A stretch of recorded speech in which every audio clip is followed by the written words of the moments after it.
Nithyanandam Paramasukhadam Kevalam Jnanamurtim Dvandvatitam Gagana Sadrisham Tattvamasyaadilaksham Ekam Nityam Vimalamachalam Sarvadhi Sakshibhutam Bhavatitam Trigunarahitam Satgurum Tam Namami. Welcome to Nithyananda Yoga, where we transcend the limits of conventional practice and dive deep into the source of our being, drawing from the original source of yoga itself. Today, we're embarking on a journey of a simple 308 asanas, the Dvitiya Vinyasa Krama. But it's not just about contorting the body or mastering complex postures. It is about connecting in oneness with the cosmos. Your body will be like wax, moldable and pliable. Today, as we embark on this journey, shed the notion of limitations. Forget the boundaries imposed by your bone and flesh. Instead, recognize yourself as the very source material of the cosmos, the consciousness from where we all come from. With each movement, you will not just be stretching muscles, you will be reaching into the depths of your consciousness. Visualize yourself as a sculptor, crafting your form with intention and precision. Want to grow 4 inches taller by the end of this session? Believe it, for your body is a wax waiting to be molded as per your intention. There is only one enemy towards this that we have built within each one of us, that is the parasites of negativity. Every muscle you have built in the moment of anger, of anxiety, of pain, of incompletion becomes the boundary of your consciousness. Today, we embark on a journey to detoxify ourselves, make us experience our original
Nithyananda Paramashivoham Om Nithyananda Paramashivoham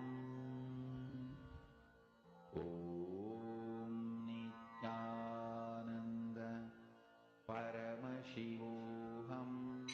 Welcome to Nithyananda Yoga, where we transcend the limits of conventional practice and dive deep into the source of our being, drawing from the original source of yoga itself. Today, we're embarking on a journey of a simple 308 asanas, the Dvitiya Vinyasa Krama. But it's not just about contorting the body or mastering complex postures. It is about connecting in oneness with the cosmos. Your body will be like wax, moldable and pliable. Today, as we embark on this journey, shed the notion of limitations.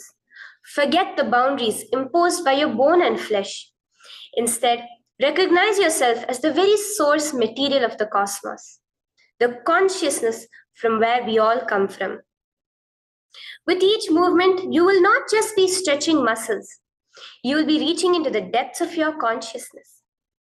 Visualize yourself as a sculptor, crafting your form with intention and precision. Want to grow 4 inches taller by the end of this session? Believe it, for your body is a wax waiting to be molded as per your intention. There is only one enemy towards this that we have built within each one of us, that is the parasites of negativity. Every muscle you have built in the moment of anger, of anxiety, of pain, of incompletion becomes the boundary of your consciousness. Today, we embark on a journey to detoxify ourselves, make us experience our original nature as divine. So as we go through these 12 components, which is so unique to Nithyananda Yoga, from the original source, the Vedas and Agamas, remember, you are not bound by limitations. You are the creator of your reality. Embrace your true nature. Let us sculpt our beings into an epitome of strength, flexibility, and bliss. Welcome to a transformative experience like no other, Nithyananda Yoga. There are 12 different components that consist Nithyananda Yoga. One is the asanas, which we traditionally know of. The various body postures revealed by Paramashiva to align the physical geometry of our body, the physical geography of our body, to the cosmic geometry, the cosmic geography. As Paramashiva says, sthiram sukham asanam, that body posture which is steady, comfortable, because it's in its original nature of Paramashivatva.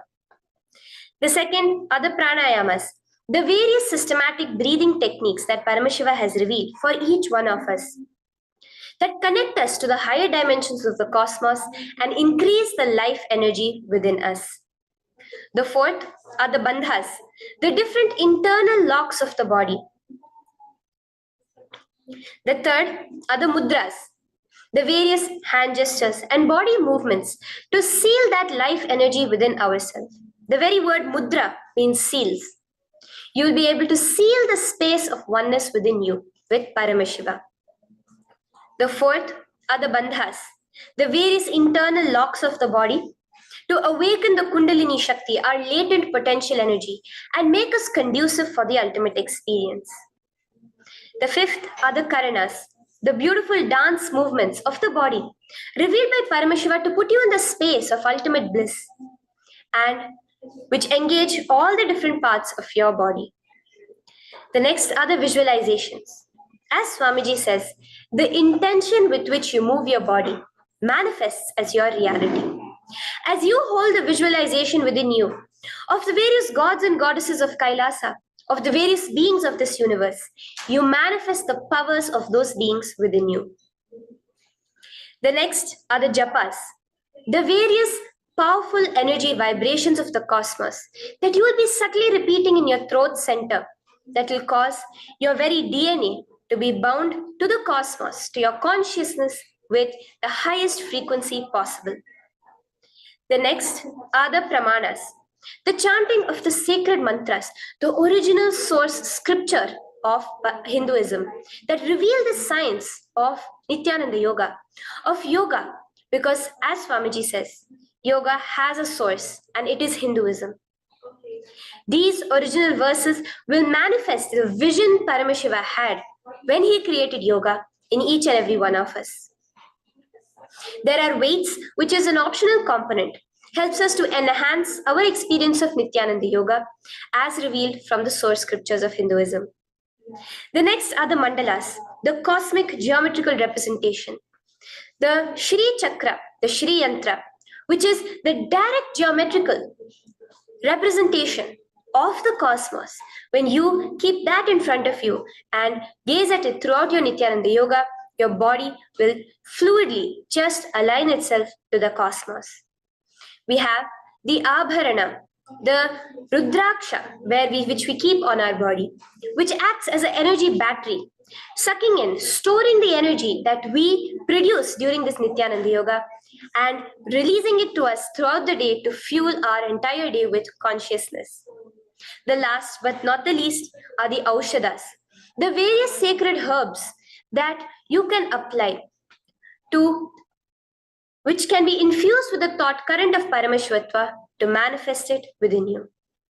With this understanding, let us get right into the practice of Nithyananda Yoga, which starts with invoking the presence of Paramashiva himself, the very being of Paramashiva, to witness our Nithyananda Yoga today, with the chanting of the Shiva Mula Mantra.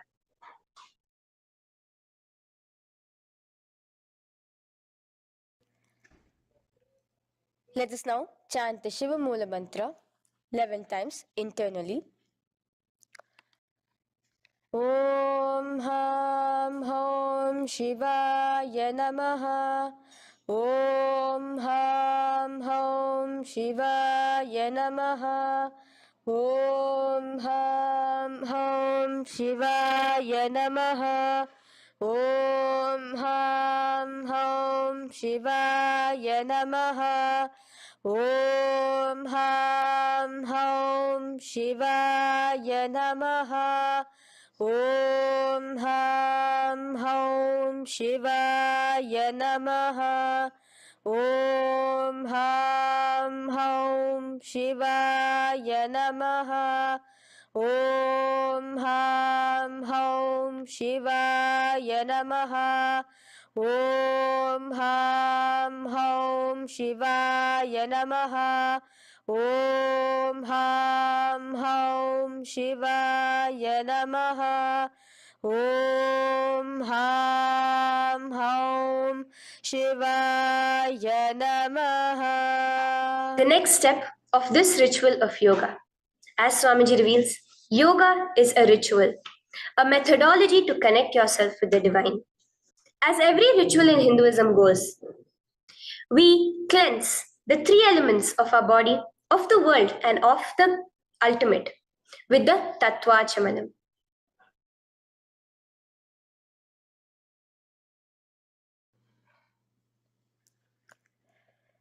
The next is the Tattvachamanam. So now I request all the participants to have the Panchapatram and the Uddharani, the traditional cup and the spoon filled with some fresh water. Now,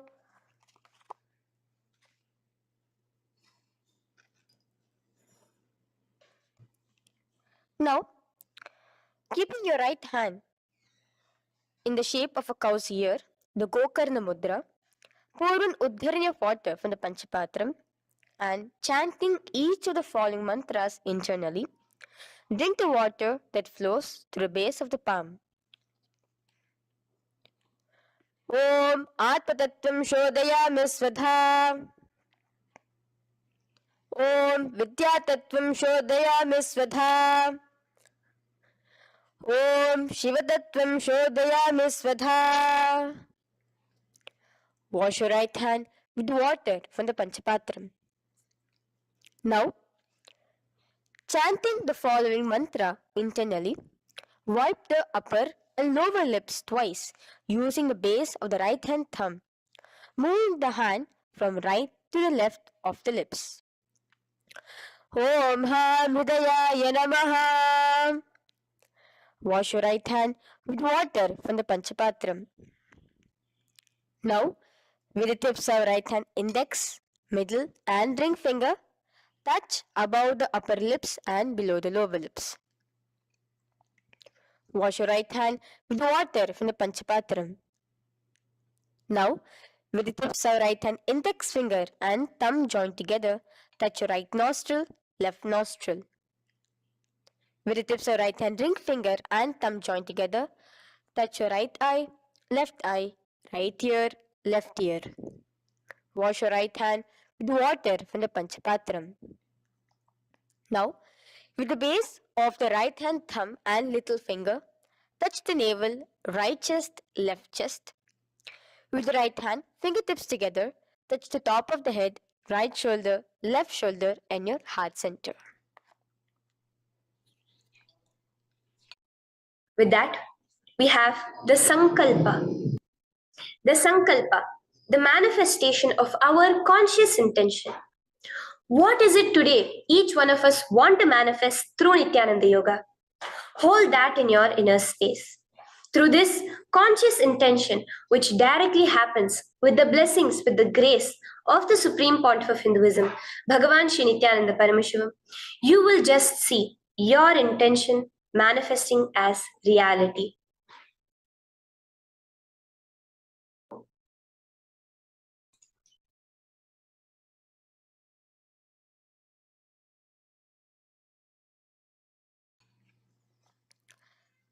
The next is the Sankalpa, the conscious resolution.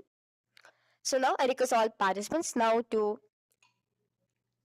with your right hand, cover your left palm, which is the Sankalpa Mudra, and keep both the hands on the right thigh. Continue to keep this mudra till the end of the Sankalpa. Om Mamopata Samasta Durita Kshayadvara Bhagavat Shri Nithyananda Paramashiva Prityartham Shri Nithyanandeshwari Paramashiva Shakti Sameta Shri Nithyanandeshwara Paramashiva Prityartham Cha Shubhe Shobhane Muhurte Adha Brahmanaha Dvitiya Paradhe Shri Shvetavaraha Kalpe Vaivashvatamanmantare Ashtavimshaditame Nityayuge Prathame Pade Jambudvipe Bharatavarshe Bharatakhande Meroho Dakshine Pashve Shakhabde अस्मिन् वर्तमाने व्यवहारिके प्रभवादीनां षष्ट्याः संवत्सराणां मध्ये शुभनाम संवत्सरे शुभायने शुभऋतौ शुभमासे शुभपक्षे शुभतिथौ शुभवासरयुक्तायां शुभनक्षत्र शुभयोग शुभकरण एवं गुणविशेषण विशिष्टायाम् अस्यां शुभदितौ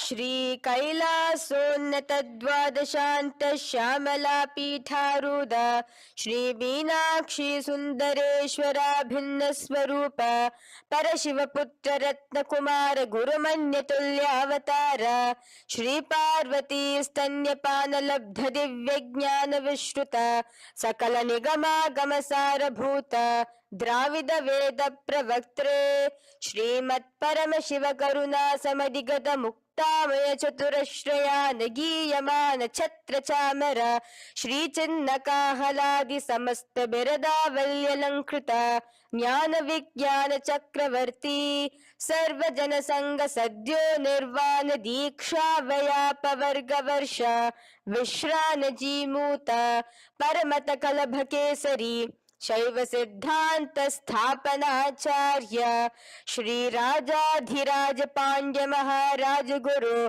क्षपन शाक्यादि महांधकार निवारण ज्ञान भानु वीक्षणानर्हार ध्वजोच्छेदन पूर्वक श्रीमद् वृषभध्वज स्थापक शैव समय कर्त्रे सर्वज्ञ पीठारूढ़ श्री जगद्गुरु श्री ज्ञान संबंध देशिक स्वामी वागीश सुंदर माणिक्य वाचक स्वामिनाम अवतार भूत श्री ज्ञान संबंध स्वामी पुनरुद्धृत श्यामला पीत सर्वज्ञ पीत त्रिनवद्युत्तर द्विशततम गुरु महासन्निधान अरुणगिरि योगीश्वर परंपरागत अरुणाचल सर्वज्ञ पीठ गुरु महासन्निधान कैलास परंपरागत कांची कैलास सर्वज्ञ पीठ त्रयस्त्रिंशदुत्तर द्विशततम गुरु महासन्निधान नित्योत्सव नित्य मंगल नित्य कल्याण नित्य रजित कैलास परंपरागत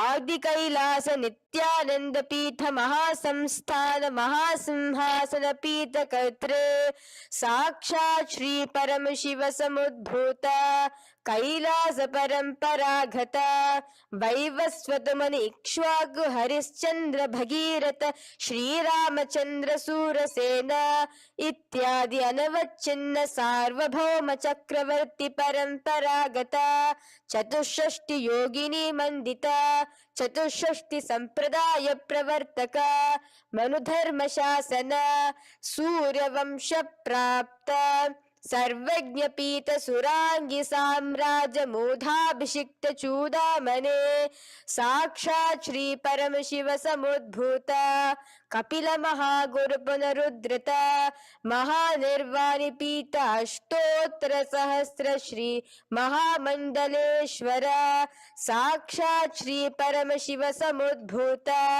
श्री महागणपति समारंभ अनवच्छिन्न पीताधीश्वर गुरु परंपरा प्राप्त अतल पीता अष्टोत्तर सहस्रतम अष्टोत्तर सहस्र श्री अतल पीताधीश्वर धर्म मुक्ति स्वर्गपुर स्वर्ण पीता त्रयोविंश गुरु महासन्निधान कैलास परंपरागत आदिपीठ सर्वज्ञ पीठ जगद्गुरु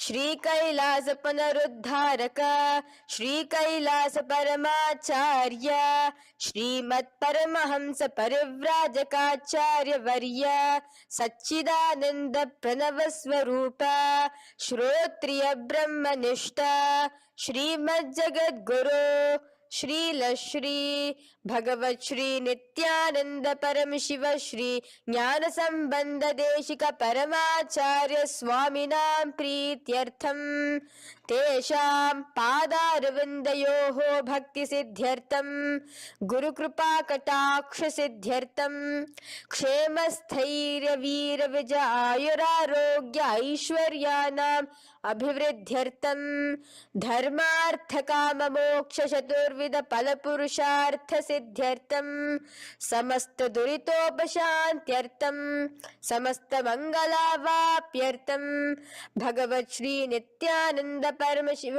प्रसादेन सकुटुंबस्य ज्ञान वैराग्य जीवन मुक्ति प्राप्त्यर्थम भगवत श्री नित्यानंद परम शिव कृपा कटाक्षेन पूर्ण आरोग्य युक्त दृढ़गात्र यौगिक शरीर सिद्ध्यर्थम परम शिव शक्ति आविष्करणार्थम नित्यानंद योगाभ्यासं करिष्ये.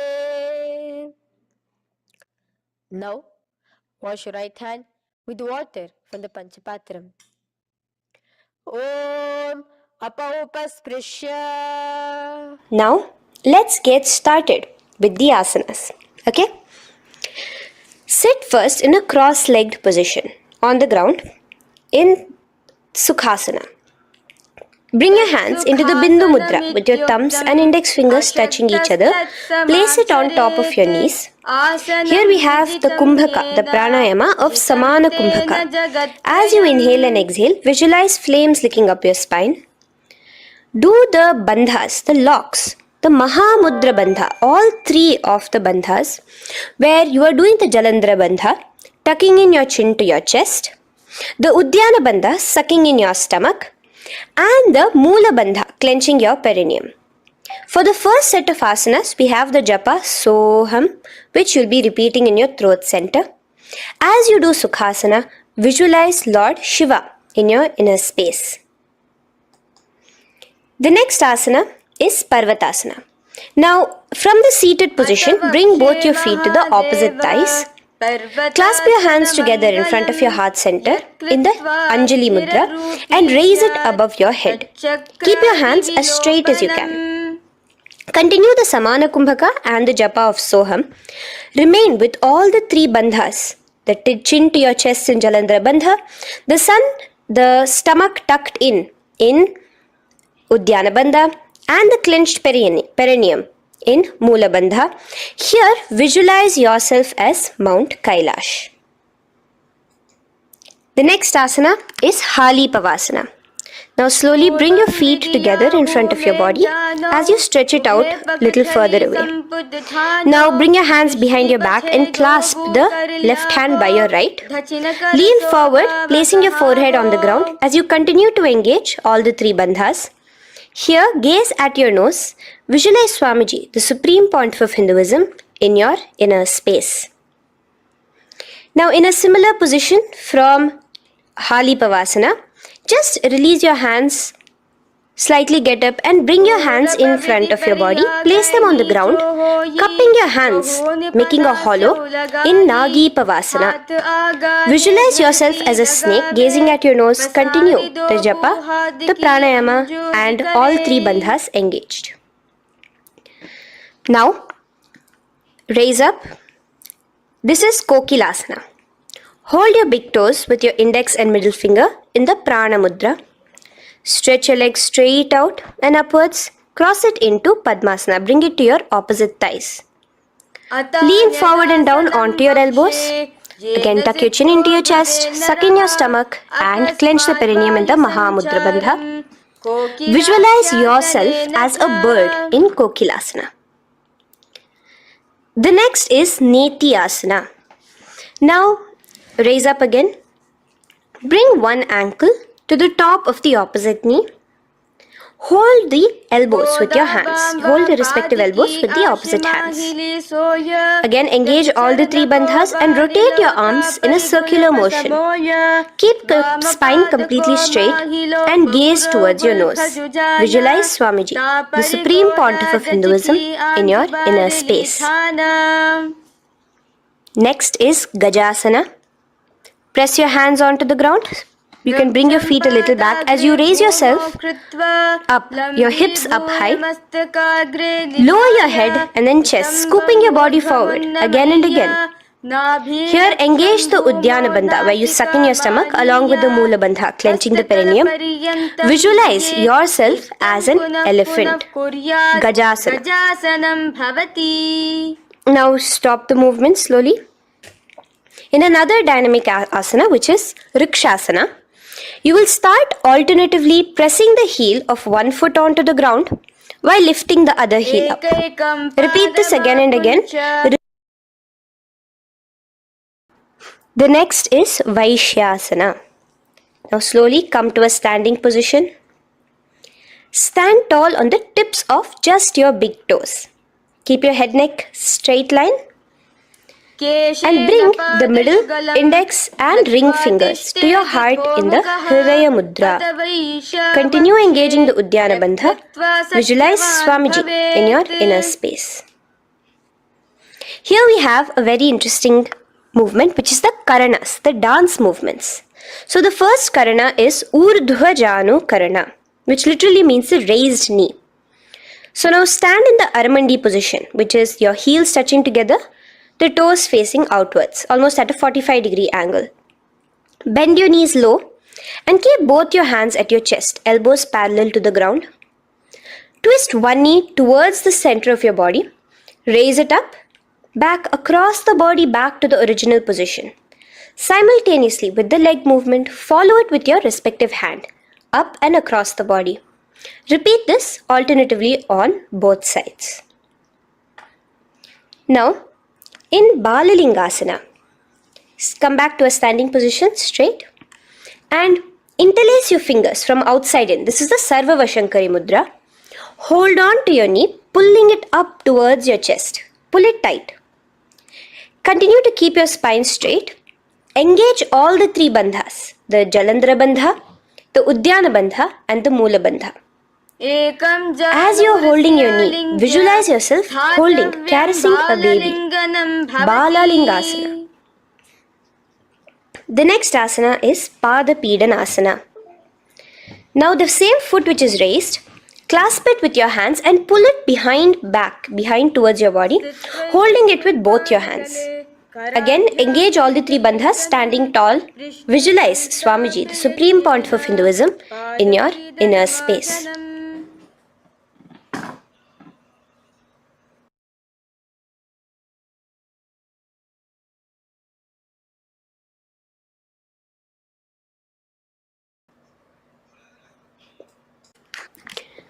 From here, let's enter into Natarajasana.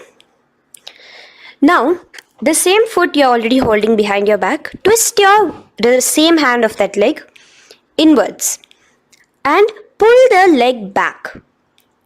Extend the opposite hand forward with the index and thumbs together, again in the Bindu Mudra.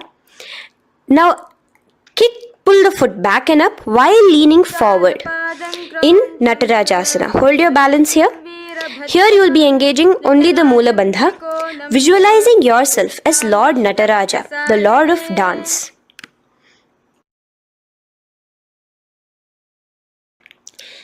Now again let's repeat Balalingasana on the other side with the other leg.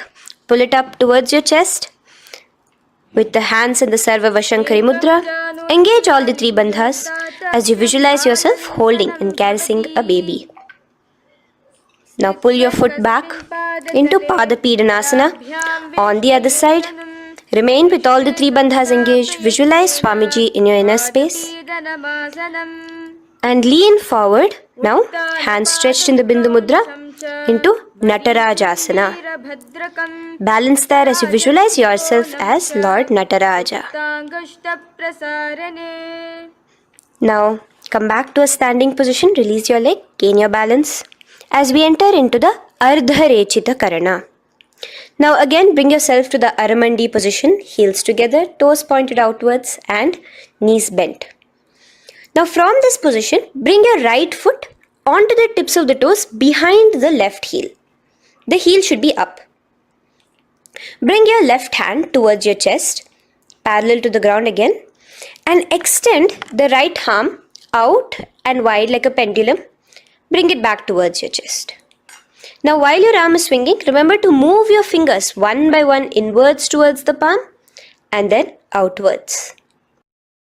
Now place the right hand over the nose. Uncross your ankles. Let's do this on the other side also. Cross the left ankle behind and stretch the left hand out like a pendulum.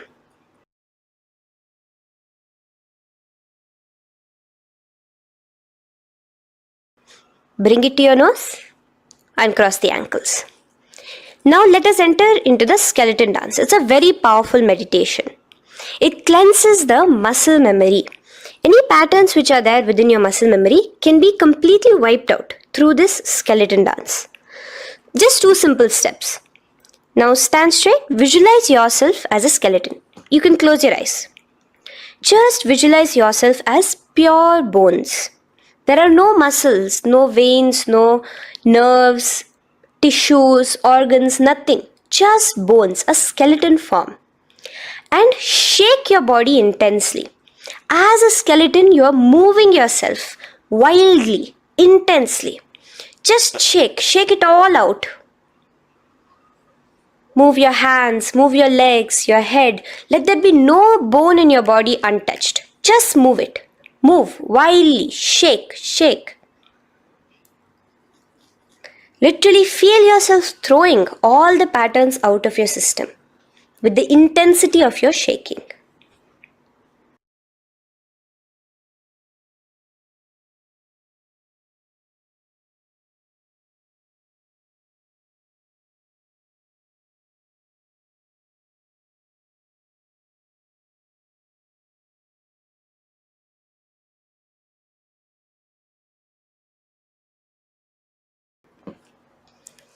Now slowly calm down. Take a few steps, gain your breath back. That's a powerful meditation we did. Let us do the next Karana. Again, come back to a standing position. Do the Aramandi. Your toes outwards, knees bent with your feet together. Now here, raise your hands above your head. Keep your palms completely straight and cross the wrists with the palms facing forward and the back of the hands outward. Now from the crossed wrists, uncross the wrists, spreading your arms out wide while you turn your hip towards the side. Turn by the waist sideways. Bring your hands back over the head and turn on the other side. Repeat this on the other side. Do it again. Let's twist out. Come back to the middle and twist out again. This is the Kati China Karana.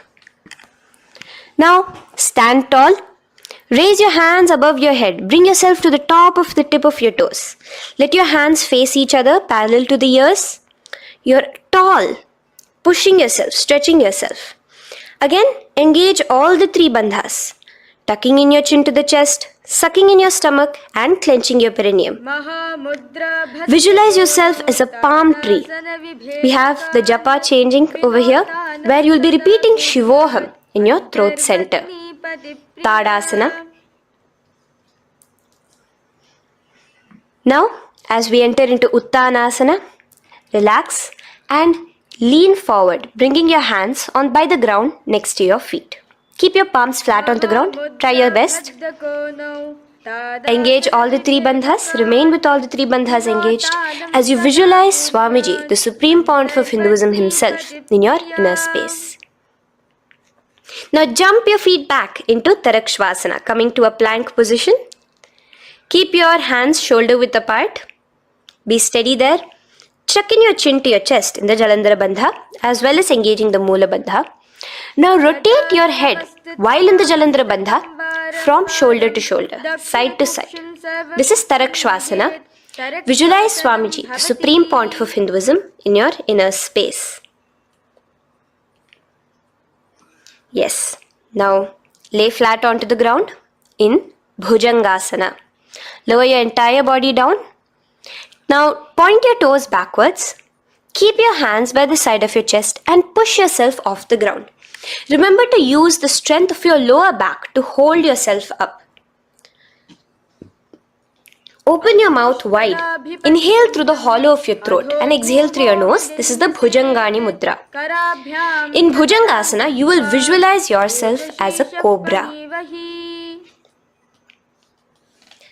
Now come back into a plank position. So you can tuck in your toes and come back into a plank position.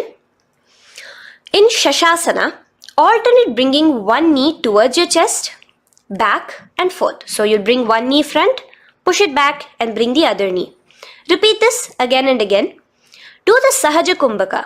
Simple breathing in, breathing out. Engage the Moola Bandha, clenching your perineum. Visualize Swamiji, the Supreme Pontiff of Hinduism. Okay. Now place your legs back into the plank position as we enter into Rathasana. Again, bring one foot between your hands and alternate jumping one foot back and bringing the other foot forward simultaneously. Again and again. Continue the Sahaja Kumbhaka and the Moola Bandha engaged as you visualize yourself as a chariot, a Ratha, in Rathasana. Now, into Veerabhadrasana. remain one leg in between your hands. So as you jump, one leg comes between your hands, stop in that position, one leg stretched back, and raise yourself up into a standing position. So the front foot will be pointing forwards and bent at a 90-degree angle. The knee will be bent at a 90-degree angle. The other leg, which is extended back, the foot will be pointed sideways at a 45-degree angle. Now raise your palms, hands up, parallel beside your ears. Do the Uddiyana Bandha along with the Mula Bandha, pulling in your stomach in. Gaze towards your third eye as you visualize yourself as Lord Veerabhadra. Now relax down, switch your legs around, and let us do Veerabhadrasana on the other side. Stretch your hands up, gaze towards your third eye, suck in your stomach in the Uddiyana Bandha, and visualize yourself as Lord Veerabhadra. Okay, bring your feet together now. Let us move into Vrikshasana. Now stand tall, gain your balance here slowly. Bring one foot towards the inner thigh. Bring your palms together, raise them up above your head in the Anjali Mudra. Keep your elbows as straight as you can. Again, continue the Uddiyana Bandha, sucking in your stomach. Gaze forward, hold your balance, visualize yourself as a tree, the stability of a tree in Vrikshasana.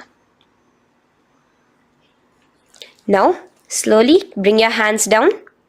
Now the foot which is in your inner thigh, bring it towards the opposite, to the root of the opposite thigh. Bring your hands in the Namaskar Mudra in front of your heart center together and visualize yourself here as Lord Garuda, just engaging the Mula Bandha alone here. This is Garudasana. Now let us repeat Vrikshasana on the other side. Slowly put your foot down. Bring the other foot to the inner thigh. Raise your hands above your head. Suck in your stomach in the Uddiyana Bandha and visualize yourself as a tree.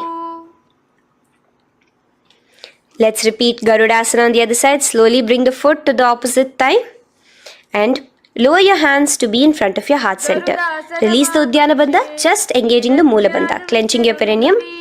Visualize yourself as Lord Garuda, the eagle vehicle of Lord Mahavishnu. Okay, bring both your feet to the ground now and spread them far apart from each other. Now keep one leg toes pointing forward and the other set of toes pointing sideways. Straighten your arms out parallel towards the ground. Bring your front arm down towards the front foot, beside your foot, while the other arm extends towards the sky. Visualize yourself as a triangle in Trikonasana. Now raise up and let's repeat Trikonasana on the other side. Switch the position of your legs around and go forward. The other arm raised towards the sky. Visualize yourself as a triangle. Now come back to a standing position. Bring your feet together. We are having another Karana, the Nikuttaka Karana. Bring yourself to the Aramandi position. Feet together, knees out wide. Here now bring your hands towards your chest, but keep both your palms parallel towards each other. Bring your right foot onto the toes with the heels up. And simultaneously bringing the right hand towards the top. Now drop the right foot, simultaneously lifting the left foot onto the toes and switch the hands position. Now the left hand is on the top and the right hand is on the bottom. Repeat and let us do this repeatedly. Okay, relax now, come back to a straight position and sit down onto your toes. Sit on your heels with your toes on the ground, knees raised up off the ground, together in front of you in Angushtasana. Bring your hands together in the Namaskara Mudra in front of your heart center. We have a very interesting pranayama over here, which is the Bhramari Kumbhaka, where you will be subtly buzzing like a bee as you do this asana. The japa we will be entering into is Sadashivoham. In Angushtasana, engage the Mula Bandha as you visualize Swamiji, the Supreme Pontiff of Hinduism, in your inner space. Now in the same position, slowly bring your hands to the ground. Balance yourself as you stretch one foot forward, sitting on the heel of one foot and the other foot stretched forward, toes pointed upwards. Bring your hands to the Vara Mudra, just the tips of the finger on the ground while the palm faces forward, both your hands. Continue to engage the Mula Bandha, clenching the perineum as you visualize Swamiji, the Supreme Pontiff of Hinduism, in your inner space. Now, stretch, the leg is stretched forward, right? Stretch the same hand, the respective hand forward and clasp onto the big toe of that foot in the Prana Mudra with your index and middle fingers. The other hand, bring it to the back of the respective heel in Vidhunanasana as you visualize Swamiji in your inner space. Okay, bring your 2 feet back together as we repeat Saurasana on the other side. Stretch your left leg forward now. Palms in the Vara Mudra on the ground. Visualize Swamiji in your inner space. And lean forward into Vidhunanasana on the other leg. Clasp your toes. Bring the other hand to the back heel. Continue to visualize Swamiji.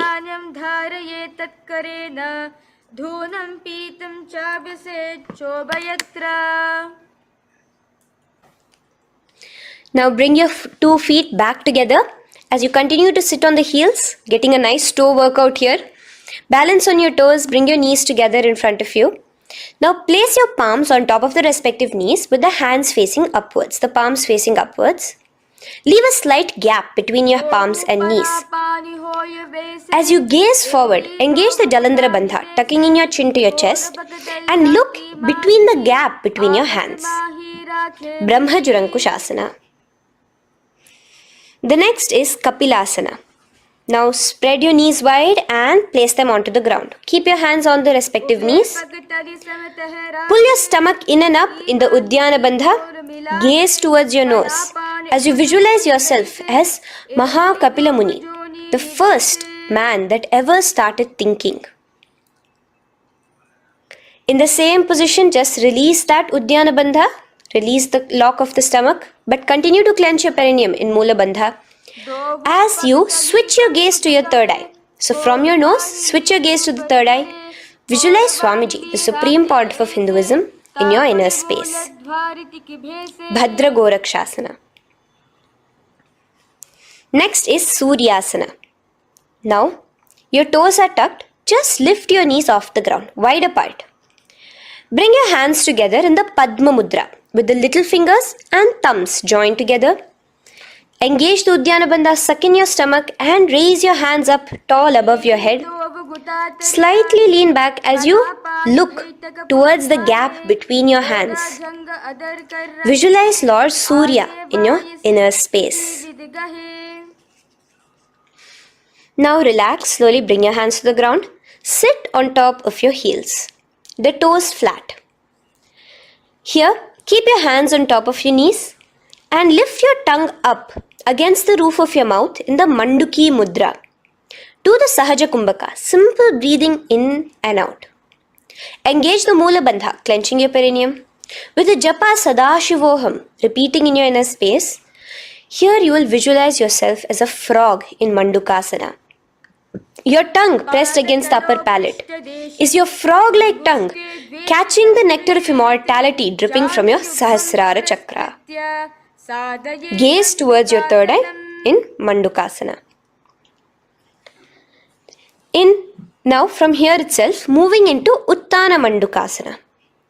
Just bring your hands to the opposite shoulders, remaining in the same seated position. Continue with the Uddiyana Bandha engaged, gazing at your third eye. The Manduki Mudra, tongue pressed against the top of your palate, visualizing yourself as a frog in Uttana Mandukasana. Slowly bring your hands out from behind your back. Now slightly raise up and cross your ankles behind you. Sit on top of your crossed ankles. Keep your knees wide and your fingers spread on the top of your knees, both your hands.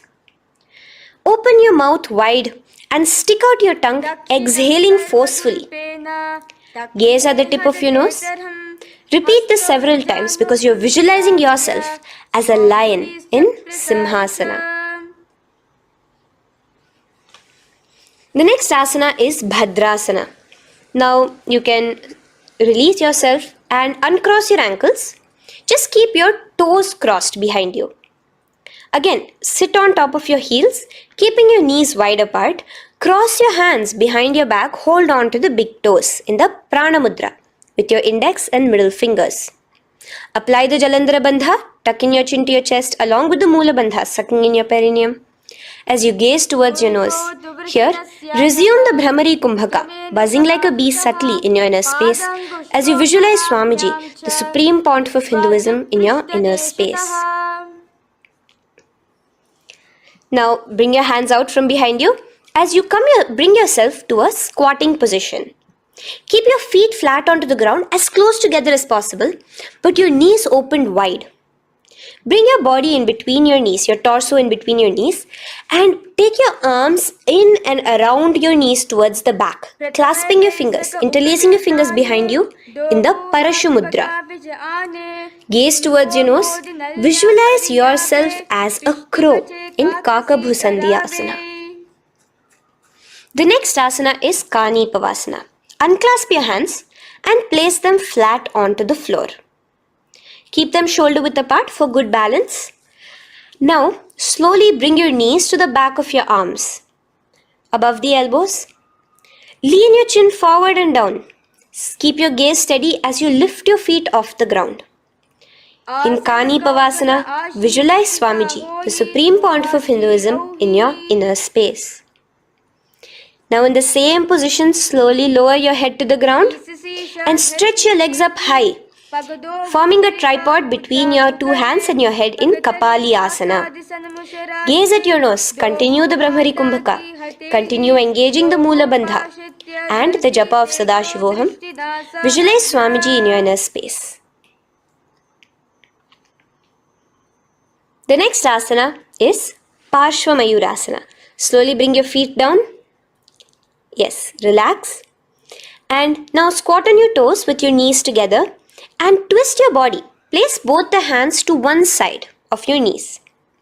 Now bring one of your elbows to the knee and the other of your elbows towards the hip. Lean onto your arms, balance, extending your legs out to the side. Gaze towards your third eye, visualizing yourself as a peacock in Parshva Mayurasana. As you do the pranayama, the Rechaka Kumbhaka, let your exhalations be prolonged and your inhalations be slightly shorter. Now relax, bring your feet to the ground and bring your body to the other side of your knees. As you repeat Parshva Mayurasana on the other side, lean forward, stretch your legs, gaze at your third eye, visualize yourself as a peacock. Now let's do Bhairaganathasana. Now come again to a plank position. Place your hands down, stretch your legs back and bring one foot around your shoulder to be placed in between both your palms. Gaze at your third eye. Just engage the Mula Bandha, clenching your perineum. Here, this is Bhairaganathasana. Visualize yourself as Lord Kala Bhairava. Slowly bring your foot out and bring the other foot in between your palms, remaining in the plank position. Continue to visualize yourself as Lord Kala Bhairava in Bhairaganathasana on the other side. The next asana is Unmukha Pithasana. Now from the same plank position, bring your forearms onto the ground. Be steady as you walk your feet closer towards yourself, forming like a slight mountain. In Unmukha Pithasana, gaze at your third eye. Continue the Rechaka Kumbhaka. Visualize Swamiji in your inner space. The next asana is Vashishthasana. Now, just raise yourself onto one of your hands. So, release your forearms off the ground and raise yourself onto your right arm. And keep your body completely parallel to the ground as you raise your left arm straight above your head. Visualize yourself as Rishi Vashishta as you do the Vashishthasana. Gaze towards the hand on the top. Now slowly bring that hand down. As you switch the hands, bringing your right hand up towards the sky. Balance there, completely straight on your toes. As you visualize yourself as Rishi Vashishta, the Guru of Bhagavan Sri Rama. Now, bring your feet forward into Anjaneyasana. So here you will be sitting on your hips with your legs pointed forward and sit on top of your hands. So keep your palms facing upwards and sit on both your palms as you tuck your elbows into your body. Do the Rechaka Kumbhaka, continue the Rechaka Kumbhaka. Engage the Jalandhara Bandha, tucking in your chin to your chest, gaze at your nose, visualize yourself as Lord Hanuman in Anjaneyasana. Now, slowly release your hands from under your body as you lean forward into Paschimottanasana. Clasp your respective toes with your index and middle finger.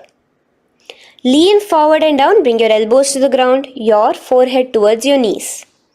Engage all the three bandhas, the Mahamudra Bandha. As you visualize Swamiji, the Supreme Pontiff of Hinduism in your inner space, with a new japa, Mahasadashivoham, starting here.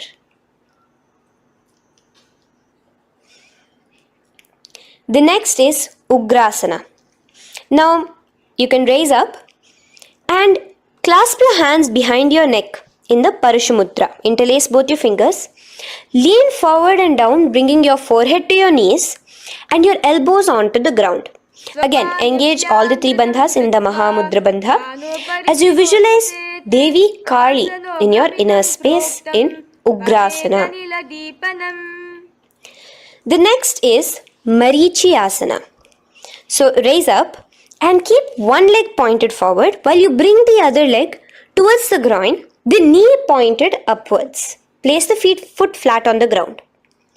Now lean forward, bring both your hands, wrap your arms around the raised knee, clasping your hands behind the back together. Bring your chest to the thigh with your head towards the knee. Here engage just the Moola Bandha, sucking in your perineum, as you visualize yourself as Rishi Marichi in Marichyasana. The next asana is Mahamudrasana. Now slowly raise up and the raised knee, let it rest by your side with your leg towards the inner thigh of the opposite leg. Now again reach down, hold your foot, bring your elbows to the ground, your forehead to your knees. Engage all the three bandhas in the Mahamudra Bandha. Gaze at your nose, visualize Swamiji himself in your inner space. Raise up. Let's repeat Marichyasana on the other side.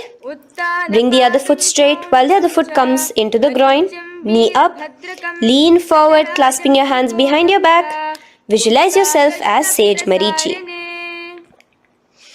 Now from here, raise up, engage all the three bandhas as you let your knee fall to the side. Lean forward, clasping the foot. Gaze at your nose. Visualize Swamiji in your inner space in Mahamudrasana on the other side. Now, bring yourself to a seated position. Sit and bring the soles of your feet together. Bend your knees and keep your heels as close towards you as possible. While try to touch your knees to the ground. Clasp your feet together with both your hands. Maintain a straight spine. Gaze towards your nose in Bhadrasana 2. Visualize Swamiji, the Supreme Pontiff of Hinduism, in your inner space. The next asana is Gwali Pavasana. Now, keeping your feet together, just bring your hands towards the respective knees. Just lightly place them there. Tuck your chin to your chest in the Jalandhara Bandha, continuing to engage the Moola Bandha, clenching your perineum. As you gaze at your nose, visualize Swamiji, the Supreme Pontiff of Hinduism, in your inner space. Now, push your soles slightly further away from you. The joined feet, push it further away from your body. And lean forward, keeping both your hands, the fingers inside of the feet. Hold the soles of your feet. Lean forward and down. Bring your forehead to the ground. Gaze at your nose. Visualize the Yoni Mandala in your inner space. In Joni Asana. The next is Midiki Pavasana. Raise up. Stretch your arms out wide beside your body as you lean forward, your arms going over your knees. Bring your forehead to your feet. Continue to gaze at your nose.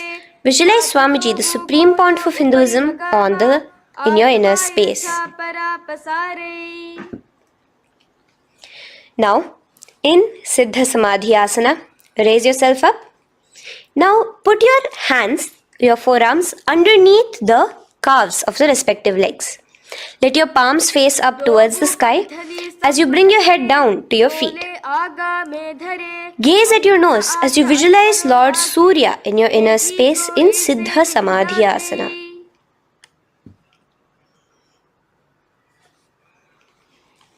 The next asana is Chiniki Pavasana. Raise up now. Bring both your feet together in front of you. Bring your feet back close to your body. Now place your hands underneath both the feet and pull your feet open like a book facing towards the sky. Both your feet. Press your elbows onto your thighs near the knees and gaze towards your nose, visualizing Swamiji in your inner space in Chiniki Pavasana. Giving yourself a nice stretch. Now release your feet and bring your hands to the respective knees. Gently push down on your knees, pushing it towards the ground. Suck in your stomach in the Uddiyana Bandha. Gaze at your third eye, visualizing Swamiji in your inner space. This is Charapata Chokasana. The next asana is Bhairavasana.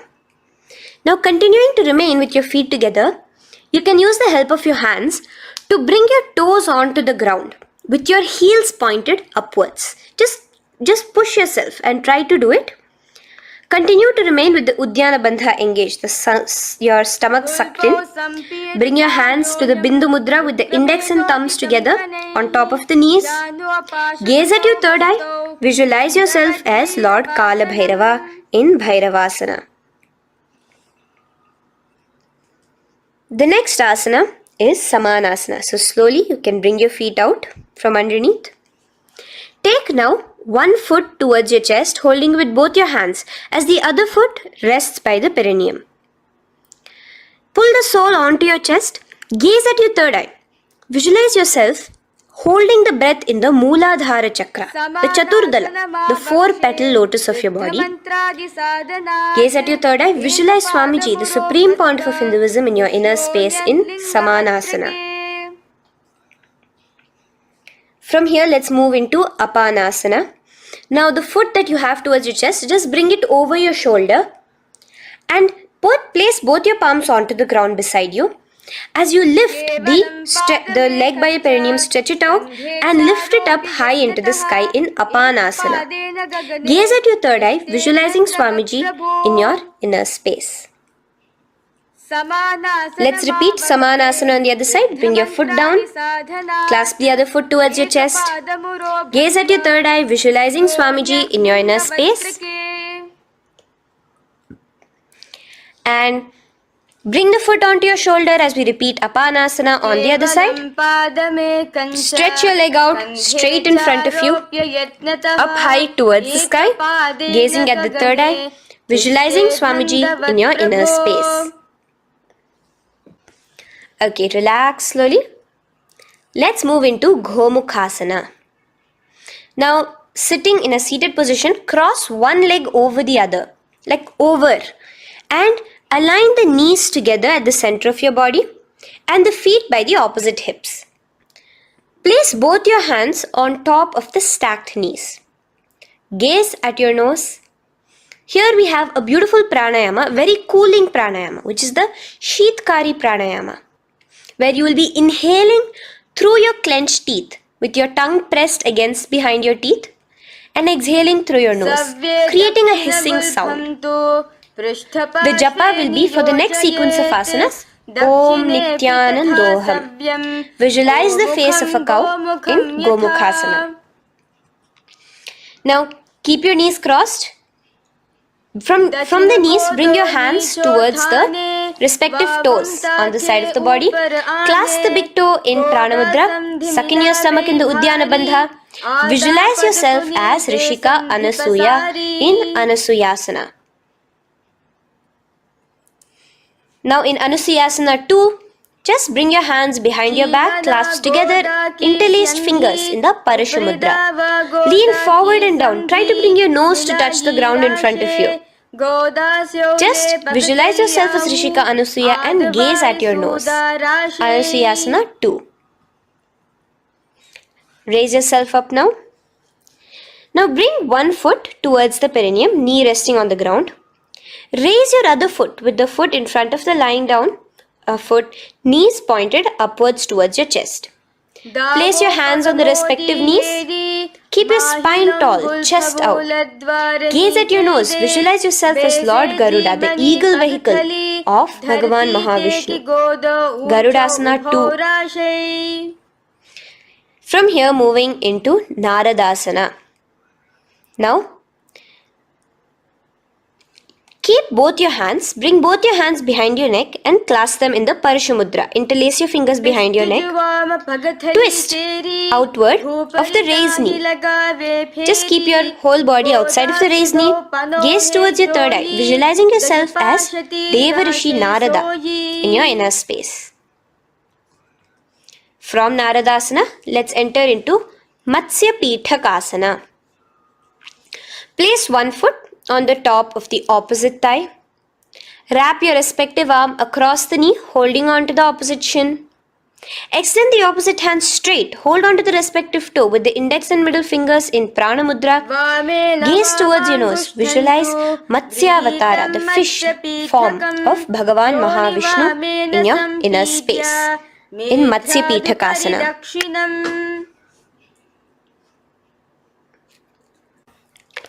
From there, let's repeat the Gomukhasana and the rest of the asanas on the other side too. So slowly you can cross your knees over to the other side in Gomukhasana. Keep your hands on the top of your knees.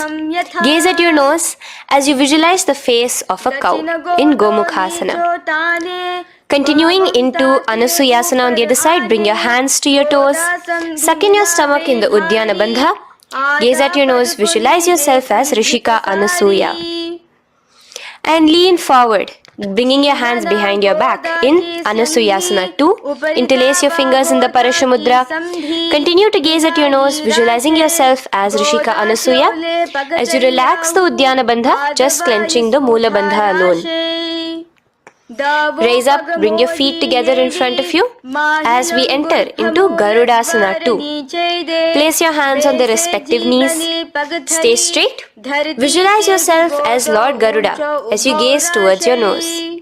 And twist your body out of the raised knee, hands clasped in the Parashamudra behind your neck. Gaze at the third eye, visualizing yourself as Devarishi Narada. And bring the foot to the opposite thigh as we enter into Matsya Pithakasana on the other side. Clasp your toe in Prana Mudra. Gaze at your nose, visualizing Matsya Avatara, the fish avatar of Lord Vishnu in your inner space. Now let's enter into Matsyendrasana. Remaining in the same position with one foot on the opposite thigh, place the other foot on the ground on the far side of the other thigh. Twist. Bring your elbow outside the raised knee. Keep the raised arm by your neck. Turn backwards. Gaze towards your third eye, the other hand straight out. Visualize Matsyendranatha, the great Rishi and master of Hatha Yoga in your inner space. Just switch your hands around. Straighten the hand that was originally bent and bend the other hand towards your neck. As we enter into Kubhasana, visualize yourself as a camel. Continue to gaze at your third eye. Now, straighten out both your hands straight out in the same position. Continue to gaze at your third eye, visualizing Matsyendranatha, the master of Hatha Yoga in your inner space. Now slowly, take your foot off from the thigh. As we enter into Matsyendrasana on the other side, bring the other foot to the thigh. Place the other foot on the far side. Twist, bringing your elbows outside of the raised knee, hands on the head. The other hand stretched out back. Twist, gazing at your third eye. Visualize Matsyendranatha in your inner space. Switch the hands around as we enter into Kubhasana on the other side. Remember to visualize yourself as a camel. Now stretch both your hands out in Matsyendrasana 2 on the other side. Visualize Matsyendranatha in your inner space. Now, with one leg on the thigh, bring the other foot too to the opposite thigh in Padmasana. Place your palms on the respective knees. Engage all the three bandhas in the Mahamudra Bandha, tucking your chin to your chest, sucking in your stomach and clenching your perineum. We have a new pranayama here, which is the Shitali Kumbhaka, where you will continue to inhale through the teeth without creating the hissing sound, and exhale through your nose. A new japa of Om Nithyananda Sadashivoham starts here. Gaze at your nose in Padmasana, visualizing yourself as Bhagavan Paramashiva. Now, keeping your legs in the same position, just cross your hands over each other, clasping onto the toes with your index and middle fingers in the Prana Mudra. Gaze at your nose, visualize yourself as Devi Parvati, the consort of Lord Paramashiva in Padmasana 2. Now, uncross your hands. Take your hands and insert it into the gap between your thighs and your calves. Put both your hands within and pull it out on the other side. As you balance on your hands, lifting your whole body off the ground, visualize yourself as a rooster in Kukkutasana. Now relax. Take your hands out from inside your feet as we enter into Baddha Kekiyasana. Place your hand onto the ground as you raise up on your knees. Place your palms on the ground, fingers pointing towards the legs. Now keep your elbows together, pressed against your navel. Slowly lean forward, balancing, and extend your knees off the ground, visualizing Swamiji in your inner space. In the same position, stretch your legs out behind you. In Mayurasana, visualize yourself as a peacock. Hold your balance. Relax now. Yes, relax flat onto the ground into Makarasana. Lay down completely flat. Keep your feet pointing outwards, far away from each other. Place your forehead on the mat. Interlace your fingers behind your neck in the Parishamudra. Just relax, visualizing yourself as a crocodile as we go back to the Sahaja Kumbhaka, the simple breathing in, breathing out. Just keep the Moola Bandha alone engaged.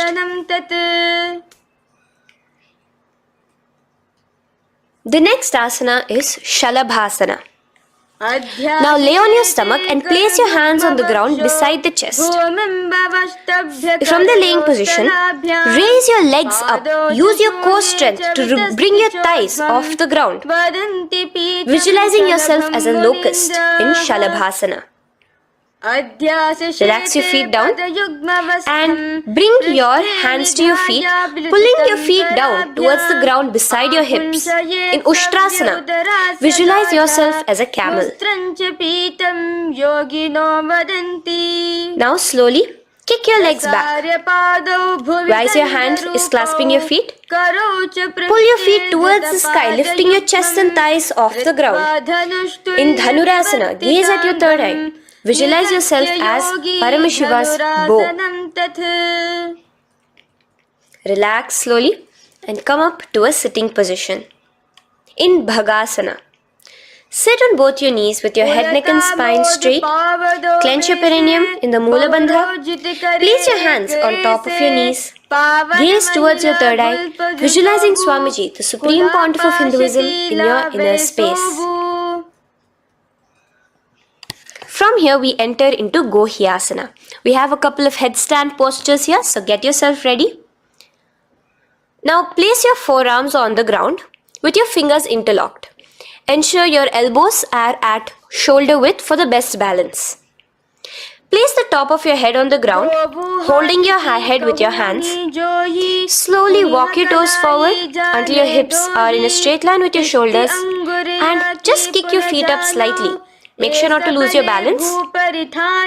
Keep your knees bent together at your chest. Toes pointed upwards. Gaze to your nose, visualizing Swamiji in your inner space.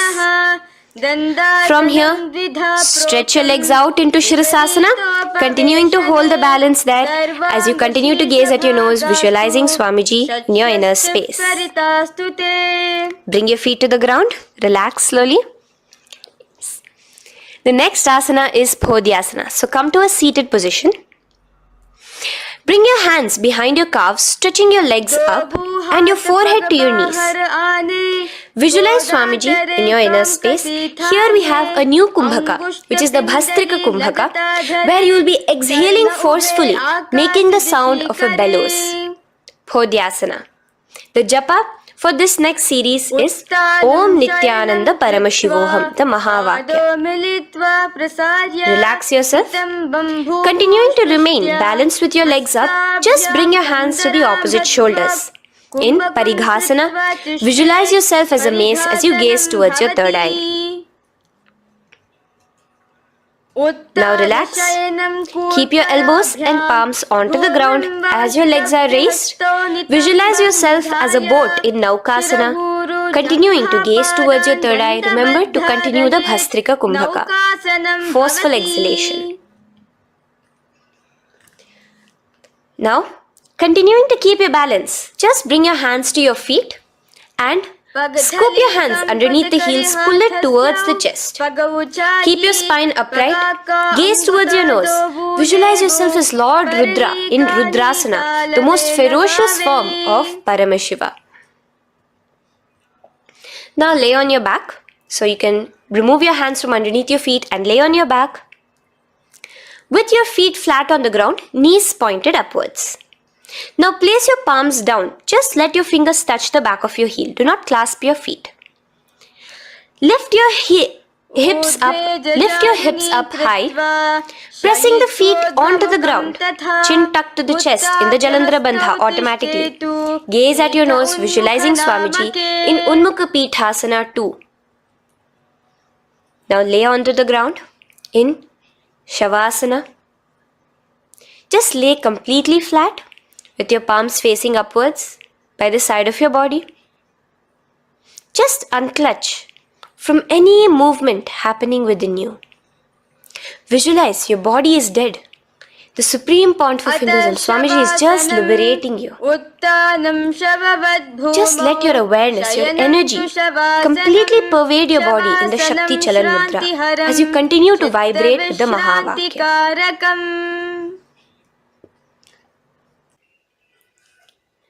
Roll over to one side and come to a seated position. Feel the life entering your body back.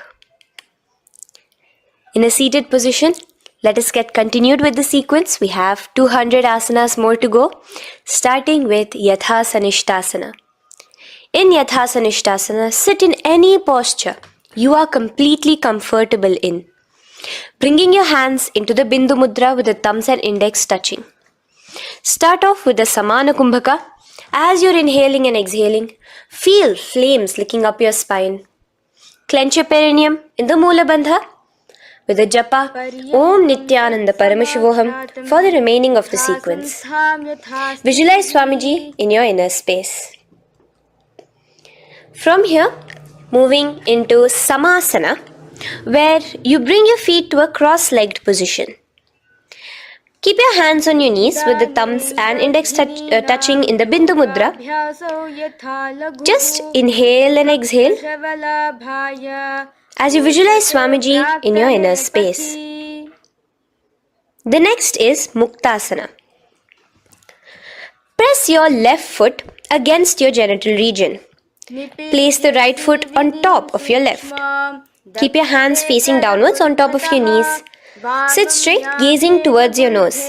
Visualize yourself as a sage liberated by Swamiji himself.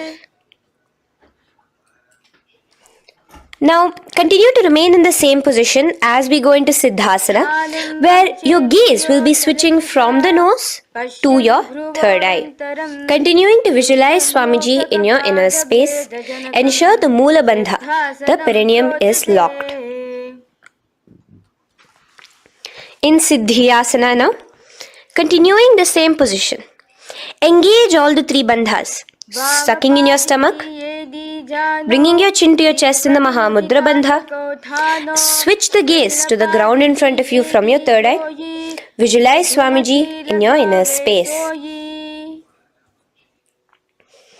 Now, relax the Udyana Bandha and Jalandhara Bandha. Just keep the Moola Bandha, the perineum alone clenched, as we enter Rudrasana 2, where your legs will remain in the same position, just your hands alone, from resting on your knees, will turn around to the Bindu Mudra, the thumbs and index touching. Gaze towards the third eye, visualize yourself as Lord Rudra, the fierce dimension of Paramashiva. The next is Santadhunasana. Keep your hands in the Bindu Mudra, your legs crossed in the same position. As you switch your gaze from your third eye to your nose, visualizing Swamiji, his tranquility, unshakable nature. Now, relax the Bindu Mudra, keep your legs in the same position, and bring your hands to your navel, cupping one palm over the other in the Samputa Mudra. It looks sort of like a lotus bud.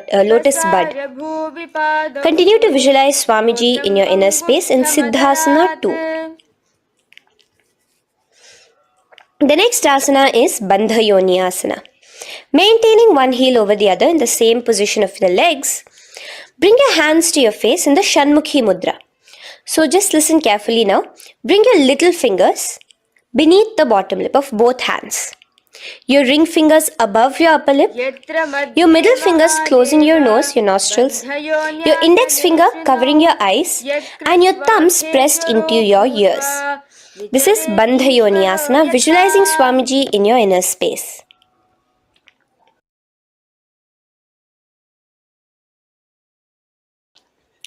The next asana is Virasana. Now, you can remove your hands from your face and bring one foot onto the thigh, onto the opposite thigh, and the other foot underneath the thigh. Keep your hands in the Bindu Mudra, thumb and index fingers together on the top of your knees as you embody the space and state of bravery, Veera, in Virasana. Now, changing the leg position again as we enter into Valmikasana. Keep your left heel on the right side of the generative organ, toes under the thigh.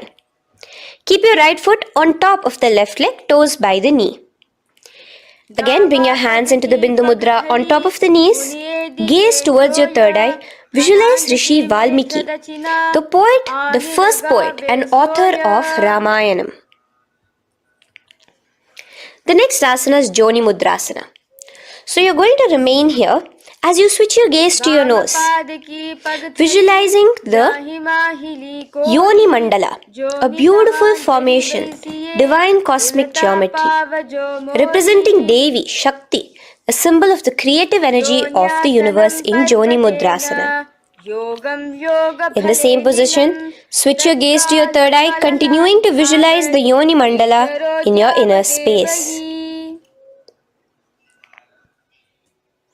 Now, let's move into Bhadrasana 3. So bring your feet, the soles of your feet together, uncross them and bring them together in front of your body. Hold it with both your hands, pulling it against you. Push your knees down towards the ground. As you gaze at your nose, suck your stomach in the Udyana Bandha. Visualize Lord Veerabhadra in your inner space. Bhadrasana 3. In the same position, we are entering into Aghorasana, where your left hand will rest on top of the left knee, while your right hand comes towards your face. Now, do the Khechari Mudra, where you are bringing your tongue towards the upper palate, gazing towards your third eye. Now, with your right hand, cover your mouth, close the left nostril with your index finger, inhale through the right nostril. Close both the nostrils, hold your breath and exhale through the left nostril in the Abhyantara Kumbhaka. Repeat this on the other side. Visualize yourself as an Aghori, completely dedicated to Paramashiva in Aghorasana. The next asana is Kaneri Pavasana. So you can Distance your feet a little away from your body. As you lean forward, place your elbows onto the soles of your feet and rest your chin on your palms. Gaze at your nose, suck your stomach in Uddiyana Bandha. Here, continuing with the Rechaka Kumbhaka, where your exhalations are prolonged than your inhalations, visualizing yourself as a female elephant drinking water in Kaneri Pavasana. The next asana is Parasana. So now, come to a seated position, raise yourself up and keep your knees raised. Bring your hands underneath your knees, between your calves and thighs, and clasp them together. Interlace your fingers in the Parashamudra in front of your navel. Lift your feet off the mat. Visualize Swamiji, the Supreme Pontiff of Hinduism, in your inner space as you gaze at your nose in Parasana. The next asana we'll be moving into is Gopi Chandasana. Now take your hands out from in between the feet as you let your feet rest on the ground. Take your hands out from underneath your calves. Interlace your fingers around the feet with the soles of the feet together and raise it up towards your chest. Rest your knee on top of your feet. Gaze at your nose. Embody the state and space of a king in Gopi Chandasana. The next asana is Udarasana. So now just quickly release your legs, bring your hands underneath your calves and hold on to your feet again from inside out. Both your feet together. Bring your feet up to your chin, resting your chin on top of the interlaced fingers. Bring your feet to your chest, gaze at your nose, visualizing your body, the Supreme Pontiff of Hinduism, free from any defects in Udarasana. Now, in the same position, just lift your legs up towards your head. Let the top of your hands come towards the top of your head, your forehead. And this is Vishishtasana. Visualize yourself excelling in everything in this posture. Now, slowly relax. Keep your hands underneath your shins as you take your hands up to the shoulder, pulling your hand and interlacing your fingers behind your neck. In Bhujasana, visualize yourself as a cobra. The next asana is Kalyanasana. So in the same seated posture, bring your hands around from behind your neck, remove them and put them around your back, interlacing the fingers behind you. Gaze at your nose. Visualize yourself as a beautiful, auspicious goddess in Kalyanasana.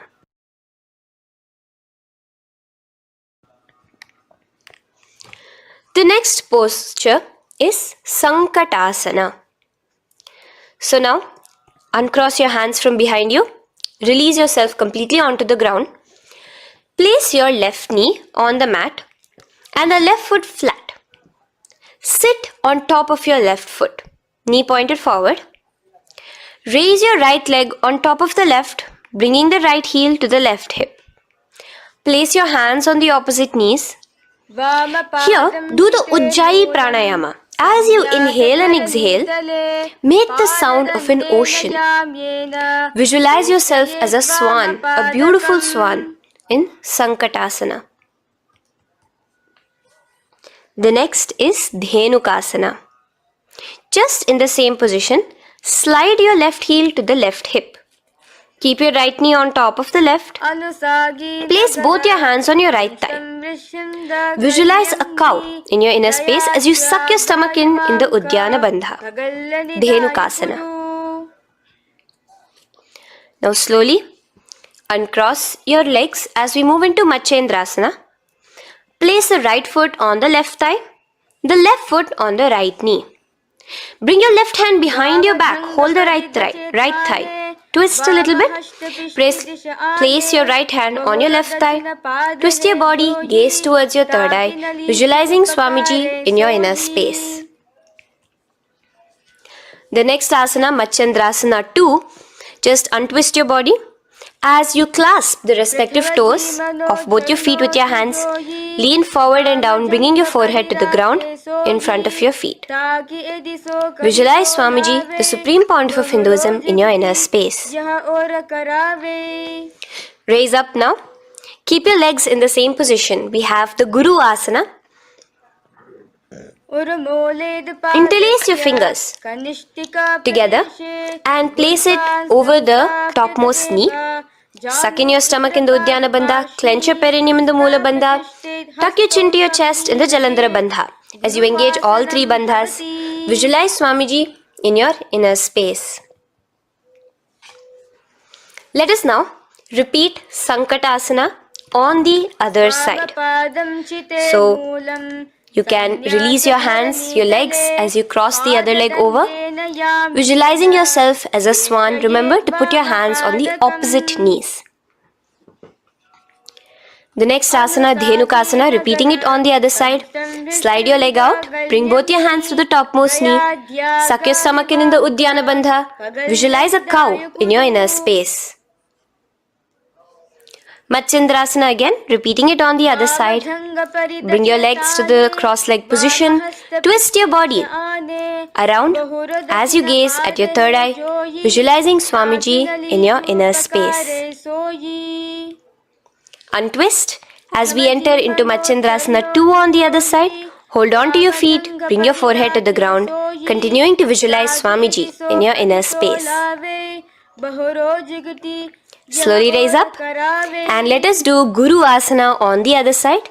Engage all the three bandhas in the Mahamudra Bandha. Interlace your fingers, place it on top of your knee.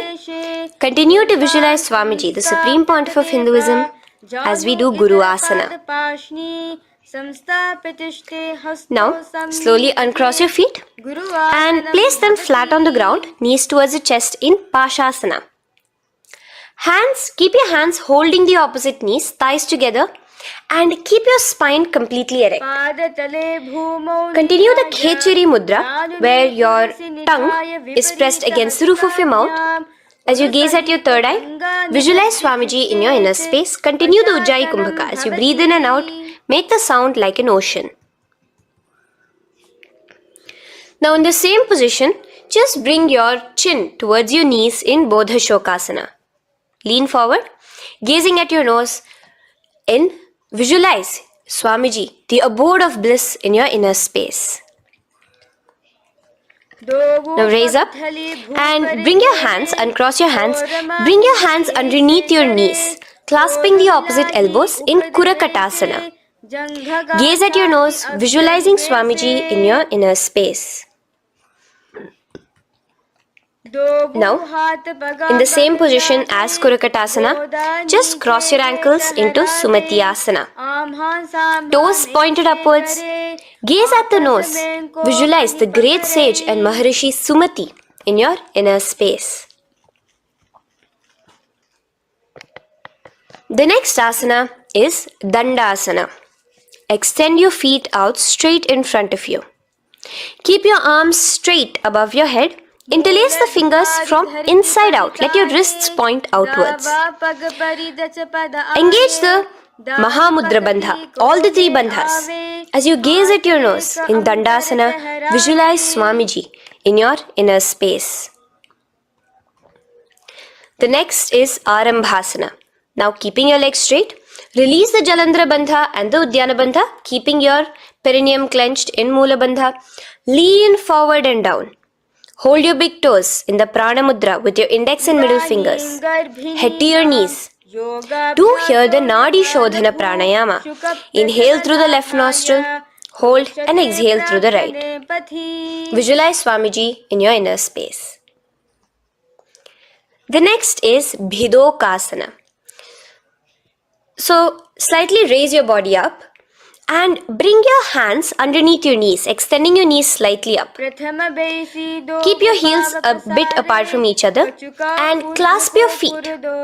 Bring your shoulders down, wrapping your hands around your legs. Gaze towards your third eye, visualizing Swamiji in your inner space.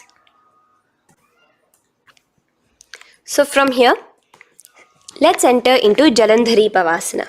So you can actually remain in the same position with your hands underneath your calves and just bring the soles of your feet together. You might want to bring your body closer. Place your head on top of your feet with the palms facing upwards on the ground. Gaze at your nose. Visualize Swamiji in your inner space. Now slowly bring your hands out from underneath and come to a seated position. Stretch your legs out as we enter into Urdhva Paschimottanasana. Here we have a new Kumbhaka, the Pratyahara Kumbhaka, where you will feel your breath coming from your Mooladhara Chakra up to the Brahmarandra above the Sahasrara. This is the Pratyahara Kumbhaka. In Urdhva Paschimottanasana, extend your legs out, lift one foot behind your neck and lean forward and down towards your foot, visualizing Swamiji in your inner space. Now, slowly, keeping your leg behind your neck, lay onto your back as we enter into Anantasana. Hold the foot from the top of the opposite hand. Visualize yourself as infinite, endless, eternal. Gaze at your nose in Anantasana. Just now, in the same position, roll onto your elbow of the hand holding the foot. Gaze at your nose, feeling in complete control like Swamiji in Ankushasana. Slowly remove the leg from behind your neck. Take a moment to stretch, relax. Lay on your back. Bring your knees towards your chest. Bring your hands around, encircling the thighs and the calves with your arms. Roll to the left and right in Drishasana, visualizing Swamiji in your inner space. The next asana is Urdhva Paschimottanasana. On the other side, let us repeat it. Raise up to a sitting position and bring the other foot behind your neck. Lean forward and down, clasping your foot. Repeating Anantasana on the other side, lay on your back, bring the opposite hand to the foot, gaze at your nose, and continuing to gaze at your nose, roll onto the elbow as we repeat Ankushasana on the other side. Now, you can release your foot and try to remain in the same position without removing the leg from behind your neck as you bring the other leg too to cross behind your neck with both your legs behind your head.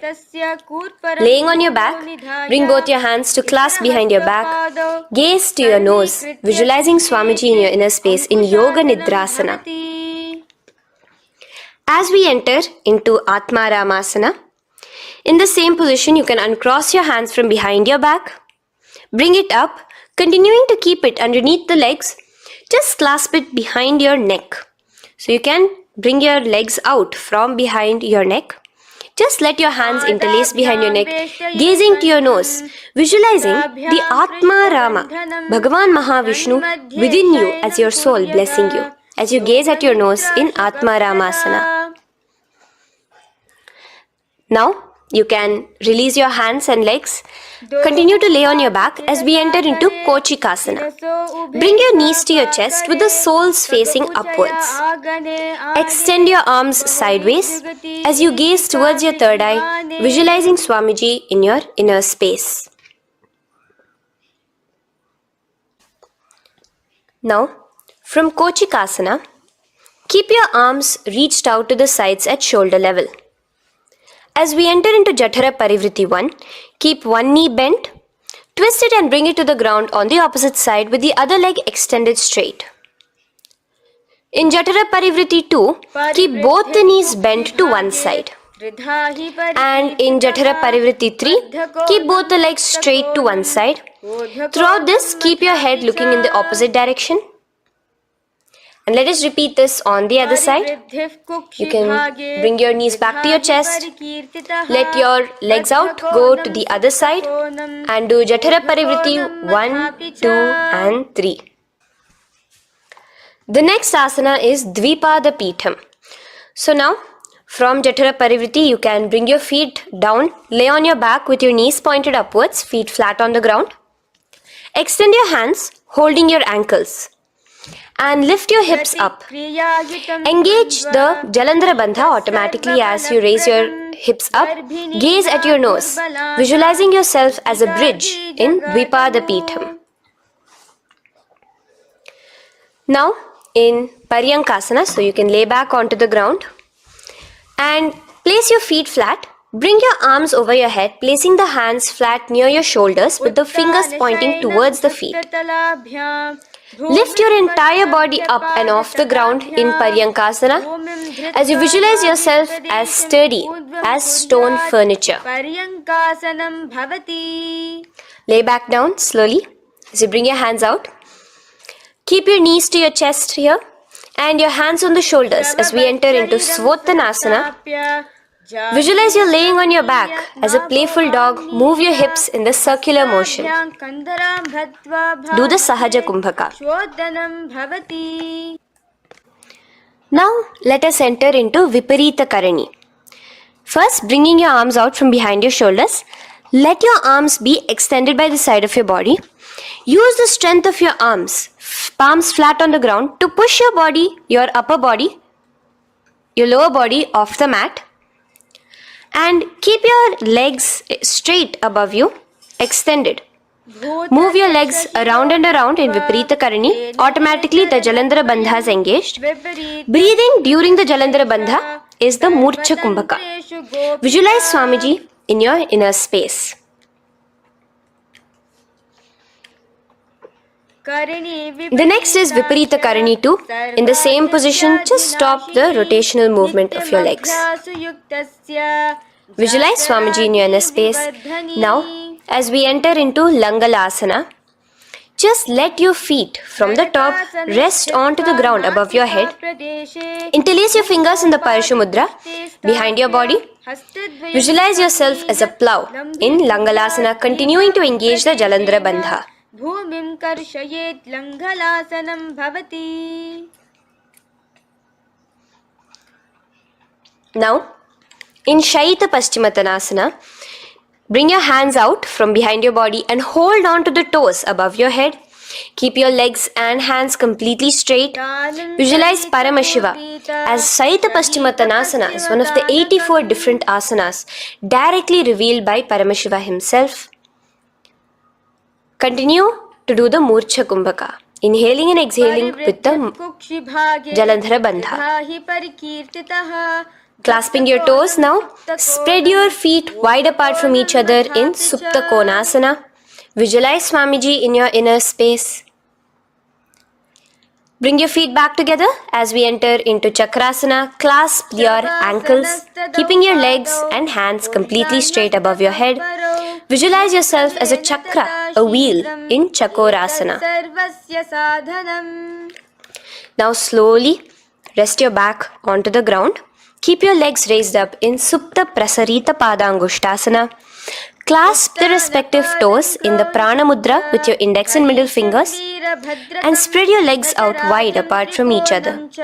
Visualizing Swamiji in your inner space, restart the Ujjayi Kumbhaka where you're inhaling and exhaling, making the sound of an ocean.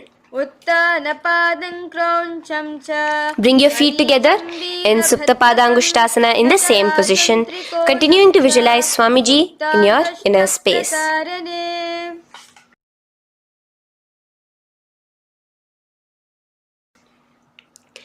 Now, release your feet and bring them into Padmasana.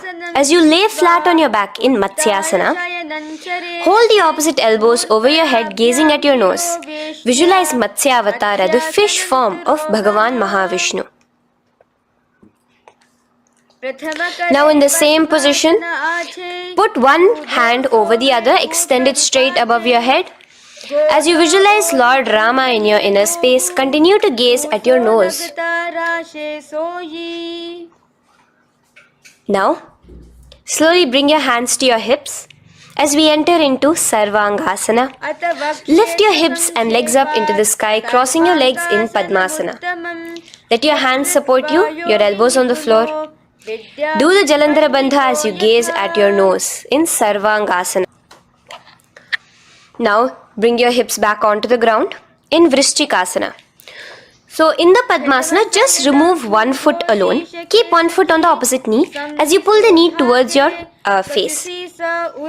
Let your hands stretch out above your head, hooking forward as you raise your upper back off the ground, visualizing yourself as a scorpion in Vrishtikasana, gazing at your third eye. Do the Jalandhara Bandha, tucking in your chin to the chest. Now just switch your legs around as we repeat Vrishtikasana on the other side. Continuing to visualize yourself as a scorpion, gaze at your third eye. The next asana is Vrishapada Kshepasana. So come now to a complete flat position on your mat. Come down to a complete lying down position and interlace your fingers around your neck. Now raise both your feet off the ground.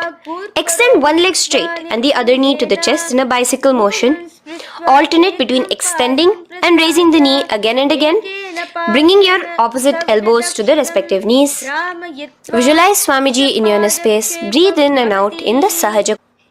From Vrishapada Kshepasana, now lay flat onto the ground with your hands by your side as we enter into Marottanasana, where you will be lifting your legs one by one, touching the ears with your knees.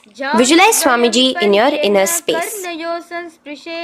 The next asana is Vrikasana. Now what you'll be doing is laying on your back. Bring the soles of your feet flat onto the ground. Stand up completely and lay back down. Visualize yourself as a wolf in Vrikasana.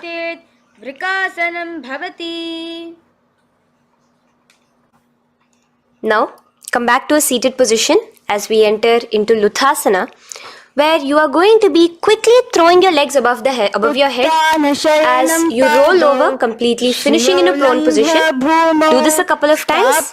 Come forward, roll over. Come forward and roll over again. Visualize Swamiji, the Supreme Pontiff of Hinduism, in your inner space. Now, take a moment to relax.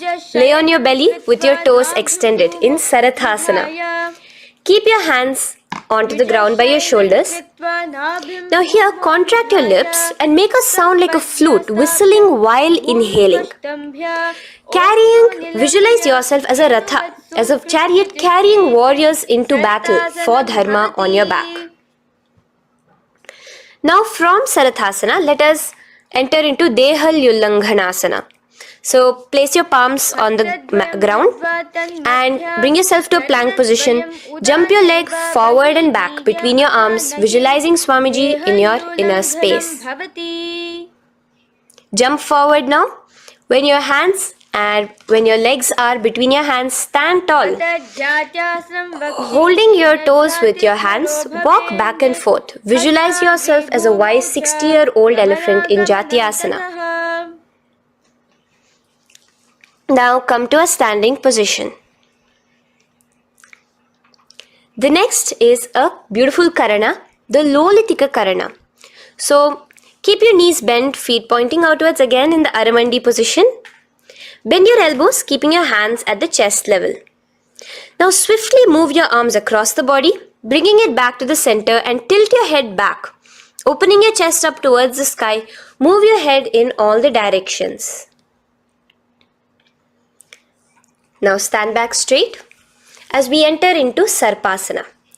So stand erect like a rod with your arms by your side, hands touching the thighs. Visualize Devi, Kundalini, raising up and curling upwards around your body in Sarpasana. The next asana is Ushtra Sadanasana. Lean forward and down, standing on top of your palms. Begin to move and walk like a camel, visualizing yourself as a camel. In the same position, continuing to walk around, switch your visualization to visualizing yourself as a horse as you start to walk around like a horse in Ashvasana. Now raise up tall as we enter into Kapota Nitakasana. Interlace your fingers behind the back Pulling them down towards your calves, open up your chest. Keep your hands in the Parashamudra. Visualize yourself as a soaring bird diving down in Kapota Nitakasana. Now, stand tall as we enter into another Karana here, the Tala Pushpaputam Karana. Bring yourself to the Aramandi with your hands in the Namaskara Mudra. Simultaneously now, open up your palms while raising one heel off the ground, slightly lowering the waist and shoulder of the heel you have raised. Visualize you're offering a bouquet of flowers to Paramashiva as you come back to a standing position, and repeat this on the other side. Let's do this a few times, offering flowers to Paramashiva. Now, come to a standing position. Stand straight and bring your hands together in the Namaskara Mudra. Slightly lean forward. Visualize yourself as a rhinoceros. Your hand is the horn as you gaze at your nose in Khadgasana. The next asana is Utthanotthanam. So come to a standing position and sit down all the way as low as you can to the ground and stand up. Do this again. Sit down, stand up, and again. Sit down, stand up.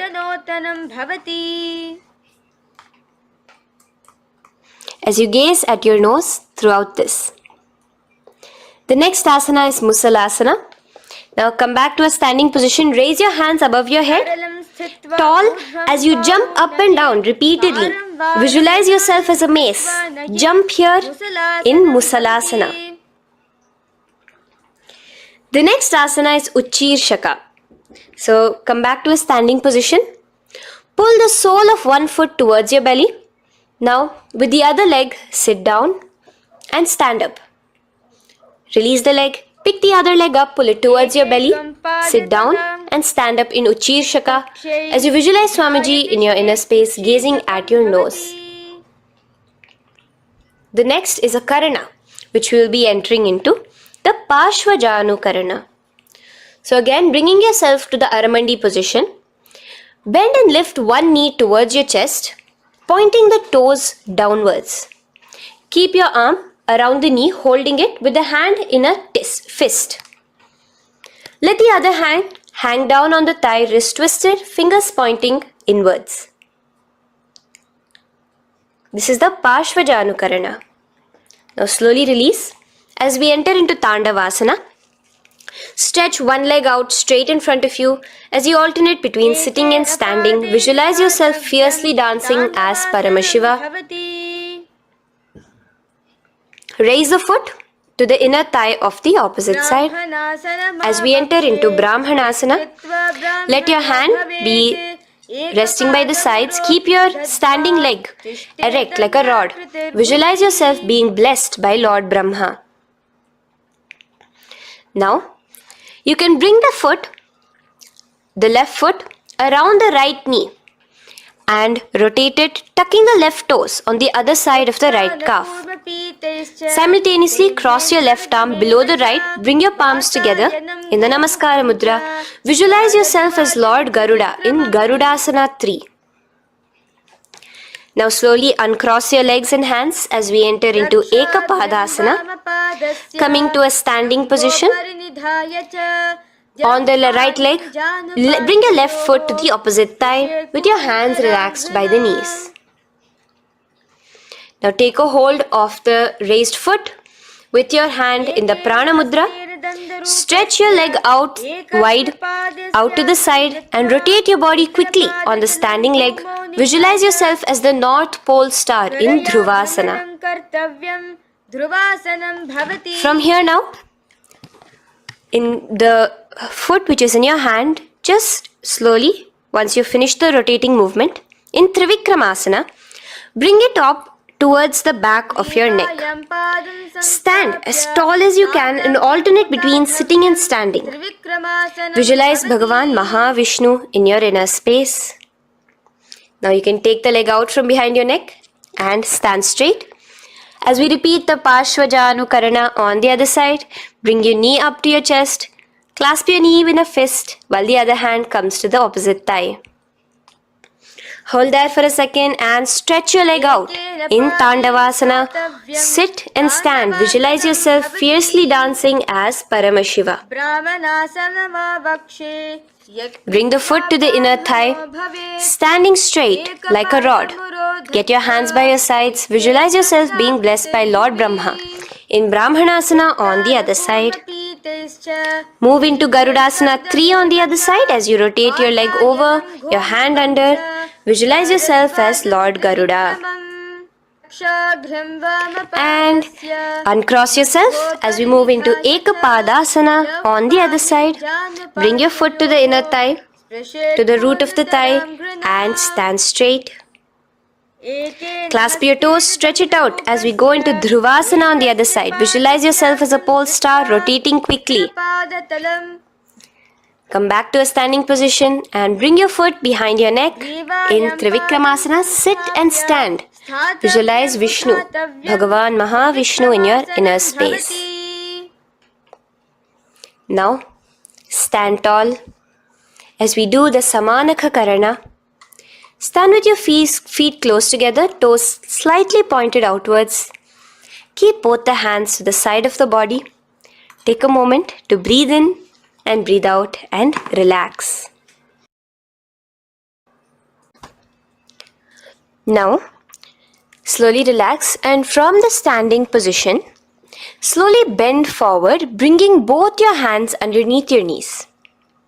Now once you have squatted down fully, interlace the fingers together in the Parashamudra. Bring that interlaced fingers in front of your navel. In Ghorakanjali Asana, visualize the great sage Goraknatha, the founder of the Natha Yoga Hindu Sampradaya. As you do the Jiva Chala Kumbhaka, engage the Moola Bandha. The next asana is Kanchyasana.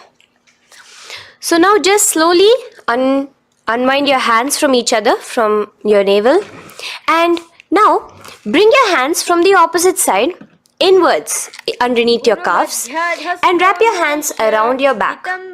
Hold them together in the Parashamudra. Keep your body, your upper body upright, visualizing the Supreme Pontiff of Hinduism in your inner space. The next is Bhairu Asana.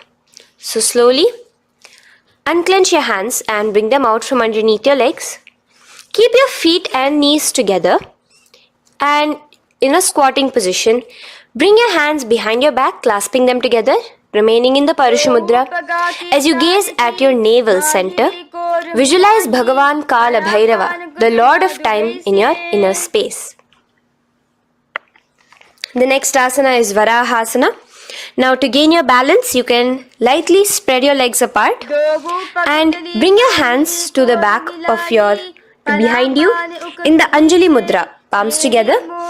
Visualize a boar, one of the 10 incarnations, the Varaha Avatara of Mahavishnu, gazing at your nose. Now slowly relax, bring your hands out from behind you as we move into Pripithasana. With your hands in the Prana Mudra, with your index and middle fingers, clasp the respective big toes and come to a half squatting position where your hips are at your knee level. Visualize Swamiji in your inner space as you do this asana, Pripithasana. Slowly let go of your feet and place your palms flat on the ground in front of you with the fingers wide for balance.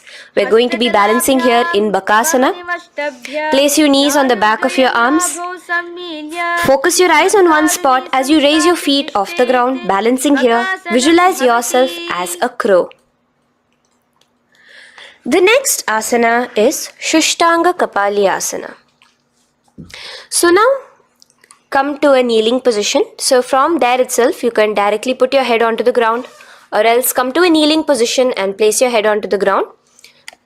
Palms spread for support. Raise your body onto your head, bringing your legs into the Padmasana. Gaze at your nose. Visualize Swamiji himself in your inner space. Come down now, uncrossing your legs as you come down. Sit onto your knees, keeping the toes flat. Now, Let your heels come outside of the hips. Keep your hands on your knees. In Guptasana, sit straight. Keep your gaze on your nose. Visualize you're sitting in the sacred secret seat with Paramashiva and your Guru, Swamiji himself. Now we are going to be kicking up into a handstand. So get ready. Place your palms on the ground, fingers wide for support. Do take support of a wall if you need it. And lift your body up straight above your hands. Visualize you are a tree in Vrikshasana 2 with deep roots into the ground. Breathe in and breathe out slowly. In the same position as we move into Shibhuasana, switch your gaze to the third eye. Hold it there for a few seconds and relax. Bring your feet back to the ground. Now lay flat onto the ground in a plank position and slowly lower your body towards the ground and push yourself up again.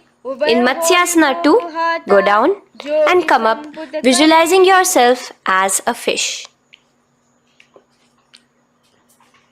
The next asana is Sarpasana 2. So here you're going to lay prone, completely flat now. You can lower yourself to the ground. Bring your hands to the hips. Extend your legs together and point your toes backwards. Lift your chest up and move left to right. You're moving like a snake while visualizing yourself as a snake in Sarpasana 2. Relax slowly, bringing your chest back to the ground. Now, keep your feet together, pointing backwards. As you bring your elbows onto the ground, rest your upper body on your elbows. Bring your hands together in the Padma Mudra with your little fingers and thumbs together and rest your chin on your hands. Niralambanasana, where feeling yourself completely supported, knowing that Swamiji is there in your life. Now, slowly relax, place your palms on the ground beside your chest and push yourself up, your hands straight up completely. As you bend your knees, bringing your feet to touch the top of your head. Lean your neck back, touching your head with your tip of your toes. See yourself, visualize yourself as an umbrella, protecting your Guru from the sun's rays in Chhatrasana. Slowly relax, you can bring your feet down. As we move into Vajrasana, just push your body back and sit on top of your knees, with the heels flat on the ground. Now stretch your arms in front of you with the palms facing downwards. Place your forehead on the mat. Visualize you are the weapon of Indra, the Vajra, symbolizing indestructibility as you gaze at your nose. As we enter into Meshasana, raise yourself into the same Gajasana position on your hands and legs with your hips pointed upwards and alternate striking the ground with the opposite hands. Experience yourself, visualize yourself as a powerful ram as you alternate striking the ground in Meshasana. Now stop striking the ground, bring your palms down again. As we move into Ajasana, kick your legs off the ground and lower your forehead to the mat. Let's do it again. Kick your legs off the mat. Lower your forehead to the ground. You are unborn, existing for all of eternity in Ajasana. Now, come to a seated position as we move into Dhanantara Asana. Sit on your heel with your legs together. Pull your toes underneath you. As you bring your hands top of the knees, gaze at your nose, visualize Swamiji in your inner space. Here, do the Ujjayi Pranayama, inhaling and exhaling like an ocean, Dhanantara Asana. From Dhanantara Asana, now interlace your fingers in front of you and then behind you. Stretch your arms towards all the sides, backwards, forwards, giving a massage to the various different joints and muscles in your body. Lean forward, get up again, continuing to visualize Swamiji in your inner space. Relax your hands and now take your respective heels and point them outwards, outside the side of your hips. Keep your hands on your knees, with your thighs and knees resting on the ground, spine straight. Visualize yourself as Lord Garuda in Garudasana 4, You have Mahavishnu and Mahalakshmi on your back as you are flying. The next asana is Ananda Mandirasana. Now you can continue to remain in the same position. You can bring your feet pointing inwards. Use your hands to clasp underneath your ankle. Make sure your knees are spread out wide. Gaze at the third eye. Visualize residing in the blissful space of a temple. You are in a temple in Ananda Mandirasana. Now, as we move into Mandukasana, keep your knees wide and sit on top of your ankles. Your hands underneath your knees. Gaze to your nose. Visualize yourself as a frog. Suck in your stomach in the Uddiyana Bandha and remember to do the Manduki Mudra, your tongue, your frog-like tongue, catching the nectar dripping from the Sahasrara Chakra in Mandukasana 2. Now, as we move into Narasimhasana, tuck your toes in and sit on top of the heels. Place your palms on the ground, spread your fingers wide and spread your knees apart onto the ground too. Gaze towards your nose, stick out your tongue and exhale forcefully, visualizing the Narasimha Avatara, the form of Mahavishnu as a half lion and half man. Now just raise up, bring your hands off the ground. Here we'll be doing a new pranayama, which is the Bhishraka pranayama, as we enter into Bhishrakasana. So continue to keep your knees and feet on the floor. As you bring your hand up to your face, make a hollow of your palms and place it over the mouth. Keep your thumbs under your teeth and close your lips. Gaze to your nose. Inhale through your left nostril, exhaling through the mouth. Gaze at your nose again. Visualize yourself as Devi, presiding over any and all minuscule fears you may have within you. Now moving back into the Ujjayi Pranayama, let us do Makadasana. So you can take your hands off your face and slowly remaining in the same position, bring it to your armpits. Bring your fingers to your armpits. Imitate as if a monkey is scratching. As you gaze to your third eye, visualize yourself as a playful monkey in Makadasana. From Makadasana, let's move into Vajra Sangharasana. So you can slowly lift your knees off the ground, just balancing on your toes, sitting on the heels. Bring your hands behind your back and clasp the opposite elbows.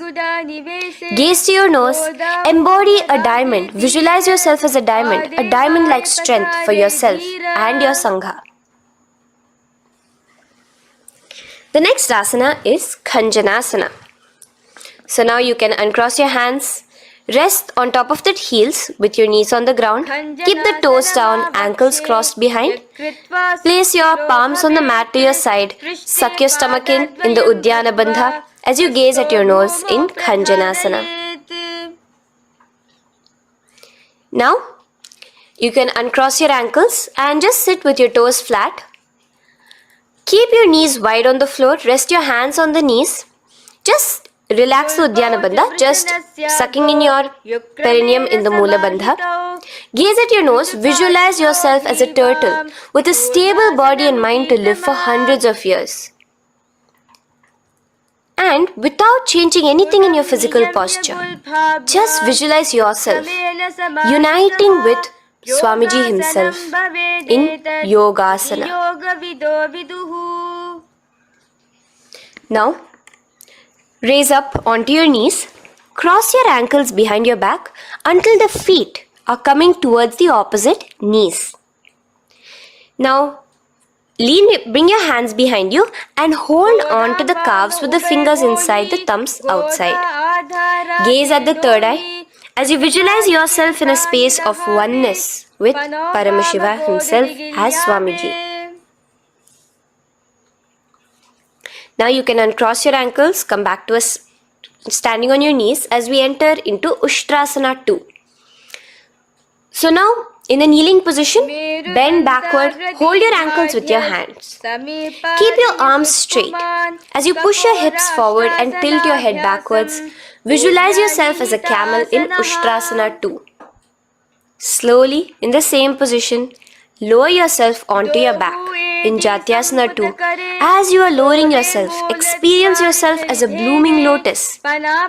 Bring your head, the back of your head onto the mat. Gaze to your nose. Now, let's move into Viratasana. So, try your best to do this without the support of your hands, but you can use your hand support if needed as you raise up from Jatyasana and back down. Raise up and go back down as you gaze at your nose. Raise up and go back down. Visualize Swamiji in your inner space. Now from Viratasana, raise your hips up higher, bringing your forearms onto the mat behind you in a short back bend posture. Hold the back of your heels in Kapotasana. Visualize yourself as a beautiful dove, a Kapota, in your inner. As we move on from Kapotasana into Varasana. So stand upright on your knees with the toes tucked. Hold your arms with the opposite hands. Gaze at your nose. This is the boon fulfilling posture. Visualize your boon becoming a reality directly from Paramashiva himself in Varasana. Now, keeping your knees together, toes tucked, just lean forward, bringing your head onto the mat, holding your head with your hands. Visualize yourself as a boar, as the Varaha avatar of Bhagavan Mahavishnu in Varaha Asana 2. Now, just kick your legs off the ground as we enter into Mundasana. Raise yourself up into a headstand posture, visualizing yourself as a lopped tree. Gaze at your nose. Breathe in and out in the Sahaja Kumbhaka. Slowly come down now. Relax. Come to a kneeling posture. Sit on your heels. Bring your head down beside your knees, your elbows adjacent to the knees, your hands holding your head. Exhale through your mouth as you gaze at your nose, visualizing Swamiji in your inner space in Andhasana. Now from here, push yourself off the mat as you come lying prone on your belly. Let your arms be extended straight out and together lift your thighs, arms and chest off the ground, stretching your body, balancing there. Visualize yourself as a locust in Viparita Shalabhasana. The next asana is Kapalasana. So slowly lower yourself back to the ground. Now laying on your belly, bring your arms to your side, palms downwards. Keep your forehead on the ground and your chest on the mat. Only lift your legs up into the air. Only your legs are lifting up. Visualize yourself as a skull. You are a mind with purified thoughts, a strong will to attain enlightenment in Kapalasana. The next asana is Akasha Kapotasana. So now, in the same position as you are, let your arms be straight out behind you. As you kick your legs up and over your head, bring your feet slowly to the mat in front of you. Push yourself, balance there. Visualize yourself as a free and open flying dove in Akasha Kapotasana. Bring your legs back out as you lay flat on the mat. Now push yourself onto your knees. Place your forearms on the ground and your chest down such that your navel is touching your knees. Be sturdy, visualizing yourself as a sparrow in Chatakasana. The next asana is Vrishchikasana 2. So your forearms are on the ground. Now slowly raise to your toes and kick your legs off the mat. Slowly lowering your legs to your head. Visualize yourself as a scorpion as you balance in Vrishchikasana 2. Slowly release yourself, coming back to the ground as we enter into Vrishasana. Sit down on top of your right heel and let your left foot remain outside of the hip, the ankle to the side. Place your hands on the mat, visualizing yourself as a bull in Vrishasana. Now, bring both your knees underneath you, sit on both your heels, cross your left leg over top of the right lightly and in Lolasana, push yourself off the ground. Your knees are off the ground, you're just balancing on your hand above the mat. Visualize Swamiji in your inner space. Lower down now. Bring the left foot now outside. Bring the right foot out and sit on your left heel now. As we do Vrishasana on the other side, visualize yourself as a bull. From here, let us get into a very powerful asana, Balagunasana. So, place your left toes on the ground, sit on the heel of your left foot. Place the right foot flat with the knees raised towards your chest. Maintain your palms on the respective knees. Be upright. Visualize Balagunahai, one of the 84 siddhas in your inner space in Balagunasana. Now come to a squatting position. Let your feet be flat as you bring your elbows under your thighs and calves, wrapping it around your shins. Hold on to your ankles from the outside in Grahasana, visualizing yourself as an entire planet. Now, you can unwrap yourself as you sit on top of the opposite heel in Balagunasana on the other side. Maintain your palms on the respective knees. Visualize Balagunahai, one of the 84 siddhas in your inner space. Now, sit upon both the toes with the heels up and knees off the mat, knees pointing forward. Now, keep your hands downwards on the respective knees. Keep your spine upright as you visualize Swamiji in your inner space in Utkatasana. The next asana is Vajra Sangharasana. Just spread your knees out wide in Utkatasana. Spread your knees out wide. Clasp the elbows behind your back. Visualize Swamiji in your inner space in Vajra Sangharasana too. The next asana is Anilasana. Now, sit with your feet hip width apart. Bring your hands under the soles of your feet from inside. Your palms facing downwards. Step onto your hands. Keep your arms straight, elbows together at the navel. Gaze to your nose. Visualize yourself able to consume and live off of air alone in Anilasana.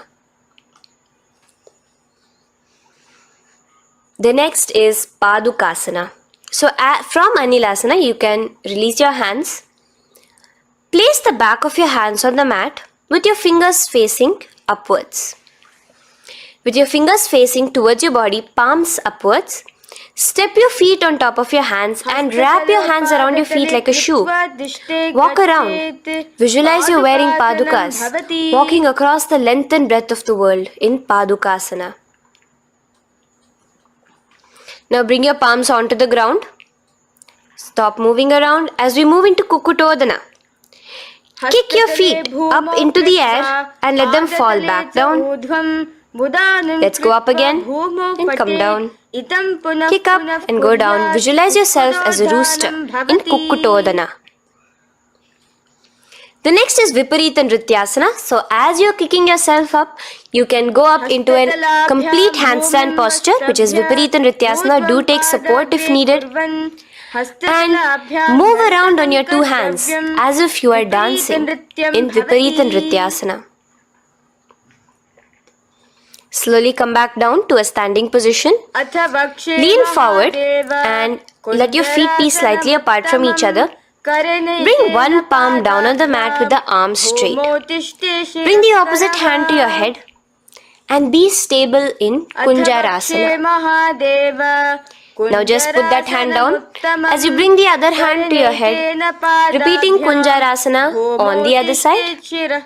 Be stable here. Now you can squat back down onto the ground. Keep your feet flat. Hold your respective ankles and lift your feet off the ground in Kadambasana.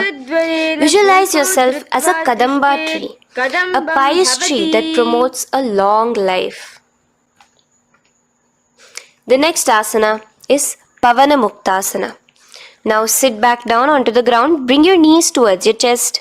Let your hands wrap around your knees, hold it close to your body. Visualize all the excess vata, air, just balancing and releasing in your system in Pavana Muktasana.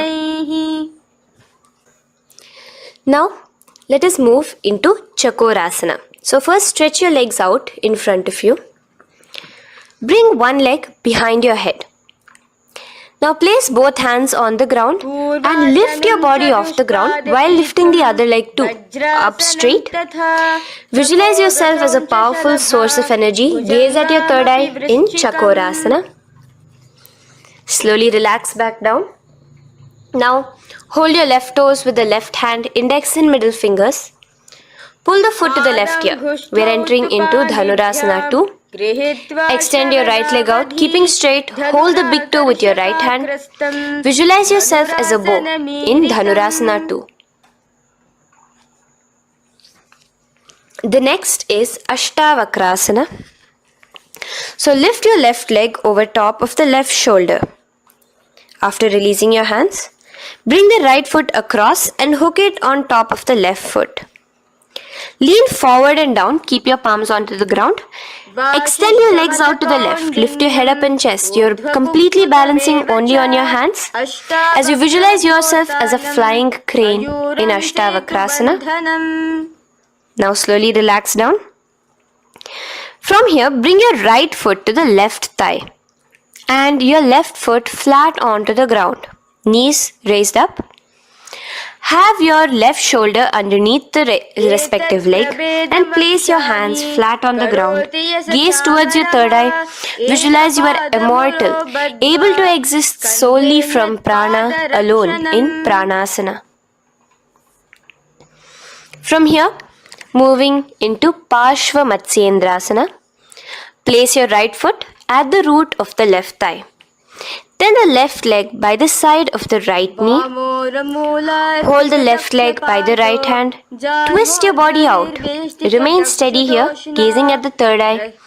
Visualize Matsyendranatha, the great Rishi, Yogi, master of Hatha Yoga, in your inner space. Now slowly unwind yourselves. As we repeat Chakorasana on the other side, lift the other leg behind your head. Place both your hands on the ground and keep your entire body off the ground straight up. Gaze at your third eye, visualizing yourself as a powerful source of energy. Now relax back onto the ground. Let's repeat Dhanurasana 2 on the other side. Clasp your respective hands with the feet. Pull one foot back, the other foot extended forward, visualizing yourself as a bow. Release your feet as you cross them over each other, over top the shoulder in Ashtavakrasana on the other side. Raise off the ground. Visualize yourself as a flying crane. The next asana, we'll be repeating Pranasana on the other side. Bring the right foot to the left thigh. Bring your hands onto the ground with the knee raised.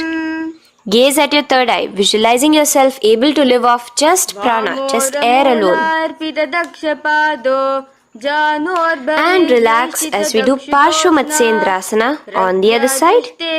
Twist yourself, visualizing Matsyendranatha, gaze towards your third eye. And from there, let us enter into Ardha Paschimottanasana. Keep one leg straight and press your perineum with the other heel. Bring your chest forward and down. Hold your toes and feet and bring your head towards your knees. Here in Ardha Paschimottanasana, visualize Swamiji in your inner space. Now raise up and the foot which was at the inner thigh, now rotate it outside of the hip. Now hold the sole of your other foot and lift your leg up towards your forehead. Try to bring your knee to your forehead as you keep your knee straight. Gaze to the nose in Kraunchasana. Visualize yourself as a crane. Now slowly relax down your leg. Now the leg which is now straight, you can bring it to the inner thigh as you straighten out the other leg. As we repeat, Ardha Paschimottanasana on the other side. Lean forward and down, clasping your foot. Bring your forehead to your knee. Visualize Swamiji in your inner space. Slowly raise up. Place your right ankle outside of the hip now. Hold the sole of the left foot, lifting the leg up towards your forehead. Stretch yourself there. Gaze at the tip of your nose. Visualize yourself as a crane in Kraunchasana on the other side. Now, from here, bring the soles between the thighs and calves. So once you have relaxed yourself, bring your soles between the thighs and calves. Keep your spine straight, palms resting on your knees. Visualize a swastika, embodying peace, well-being, good fortune and prosperity as you gaze at your nose in swastikasana. Now without changing anything about your position, just take your hands alone. Cover the respective heels with your hands in Gorakshasana as you tuck your chin to your chest in Jalandhara Bandha. Gaze at your nose. Visualize the great Rishi Gorakhnatha, the founder of the Natha Yoga Hindu order. Now release the Jalandhara Bandha. Continue to keep the Mula Bandha engaged throughout the whole sequence. As you raise one foot to the opposite thigh, bring your hands to your face in the Shanmukhi Mudra, closing your eyes with your index finger, nose with the middle finger, ears with the thumbs. Gaze at your third eye as you meditate on Swamiji himself, the Supreme Pontiff of Hinduism. Now release the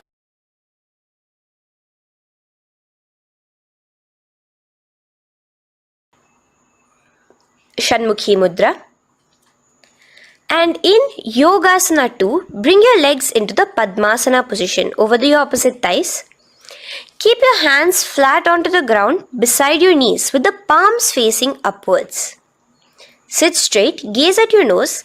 Here we'll be starting the Kaka Chancha Kumbhaka, where your inhalation will be through your tongue wrapped like a pipe, and your exhalation will be through your nose. From Yogasana 2, now keeping your palms beside your body, just switch them around to be flat on the ground and push your entire body off the ground, balancing. Visualize yourself as a rooster in Urdhva Kukkutasana. Now relax down, come back to a seated position on the floor, keeping your legs in Padmasana. Insert your hands through your knees and place them on the mat. Remember, do not lift your body up, just stay seated down there. In Siddha Harituliyasana, gaze to your nose, visualize Swamiji himself in your inner space. From there, let's enter into Hamsasana, where you will actually be pushing yourself off the ground. Lift your thighs up high above your shoulder, above your elbows as much as possible. Gaze to your nose, visualizing yourself as an elegant swan in Hamsasana. Now release yourself. Now, do not take your hands out from between your thighs and calves. Just go onto your knees and reach your hands behind your body with your fingers interlaced in the Parashu Mudra. Bring your forehead to the floor as you gaze at your nose. Visualize yourself as Lord Paramashiva's bow in Karmukasana. Now, slowly come back to the seated position as we move into Kurmasana 2. Keeping your hands in between your thighs and calves, bend your elbows and hold your respective shoulders with your hands. Visualize yourself as a turtle, a stable body and mind to live for hundreds of years. Now in the same position, just engage the Jalandhara Bandha, tucking your chin to your chest as we move into Granthi Bhedasana, gazing at your nose. Rejoice, knowing you are in Paramashiva's secret knot posture. And from there, release the Jalandhara Bandha as you roll onto your back.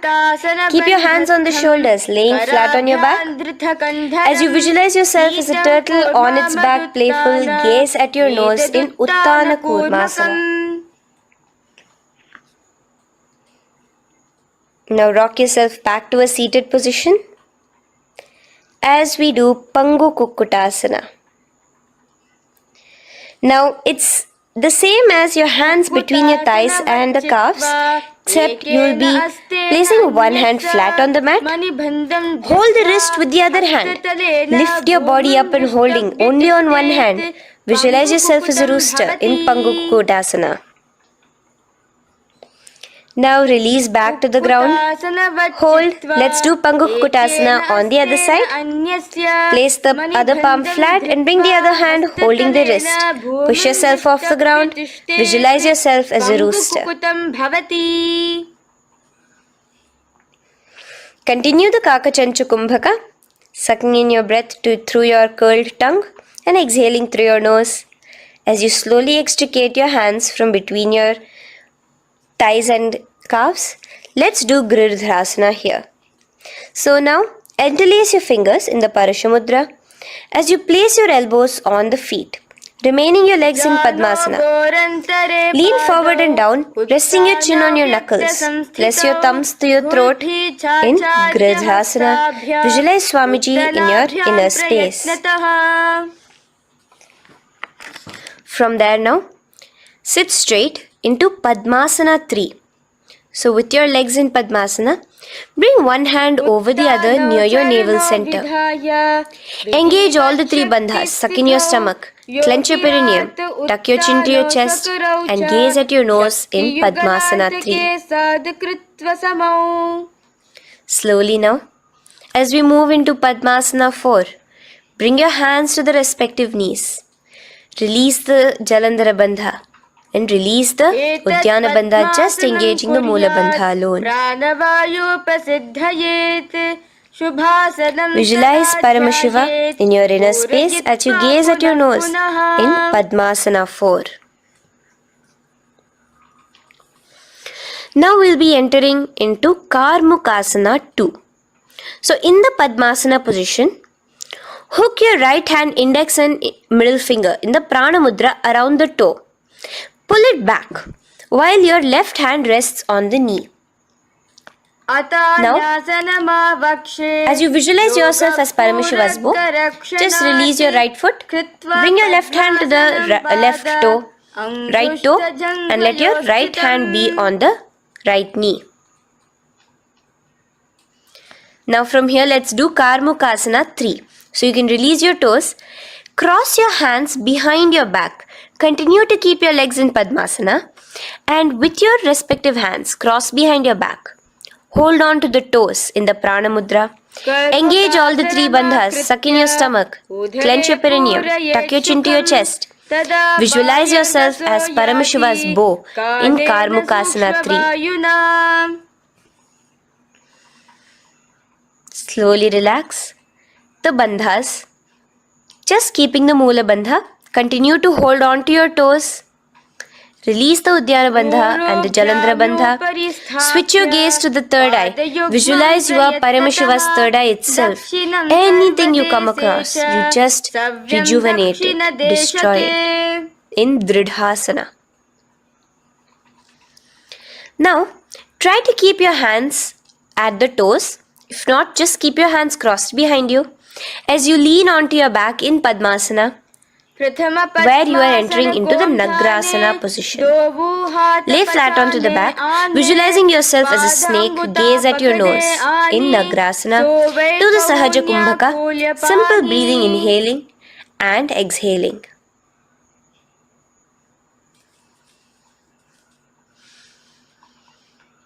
Now bring your knees to your chest. Let your hands wrap around your knees. Slowly uncross your Padmasana and bring your knees to your chest. Bring your hands to the Parashamudra, the fingers interlocked on top of your knees. As you pull your chin up to your knees, visualize yourself as a ball in Kandukasana. Now relax. Bring your feet onto the ground. the knees pointed upwards in Urdhva Pavanasana. As you interlace your fingers, bring the interlaced fingers behind your head. Laying down, gaze at your nose in Urdhva Pavanasana. The next asana is Marakata Pithasana. Now, from behind your head, take your hands out and clasp onto your feet. Just step lightly onto your palms.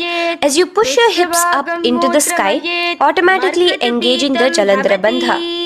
Visualize yourself as a powerful alpha ape in Marakata Pithasana. In the same position now, bring your hands to your hips as we enter into Uttanashiki Pitakasana. Let your weight rest on your elbows as you stretch your legs out straight. Gaze at the nose. Visualize Swamiji in your inner space. From there, continuing to rest on your elbows, kick your feet up high into the sky in Narakasana. Stretch your palms out behind you, flat on the ground. Balance there. Visualize yourself blissfully traveling through hell unscathed in Narakasana. Bring your hands to your hips now as we move into Tiryanaukasana. Angling your legs down at an angle, visualize yourself as a boat crossing the ocean of samsara in Tiryanaukasana. Now from there, come back straight as we enter into Dhwajasana. Keep your legs up high above your body, your hands stretched out down behind you. As you push yourself up, visualize where KAILASA's flag respected across all nations in Dhwajasana. Hold there for a few seconds and relax now.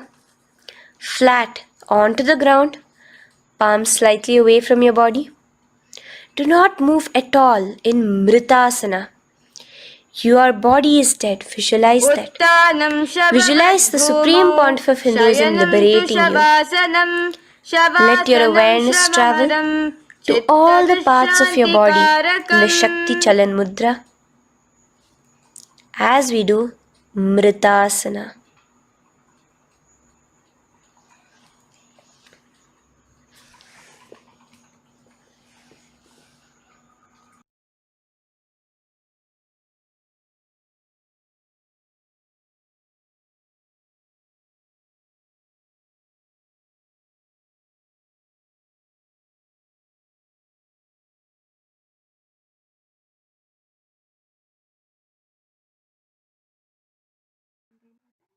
Om Purnamadah Purnamidam Purnat Purnamudachyate Purnasya Purnamadaya Purnamevavashishyate. Om Shanti Shanti Shantihi. Harihi Om Tat Sat. Sarvam Bhagavat Shri Nithyananda Paramashiva Padukarpanamastu. Om Nithyanandam.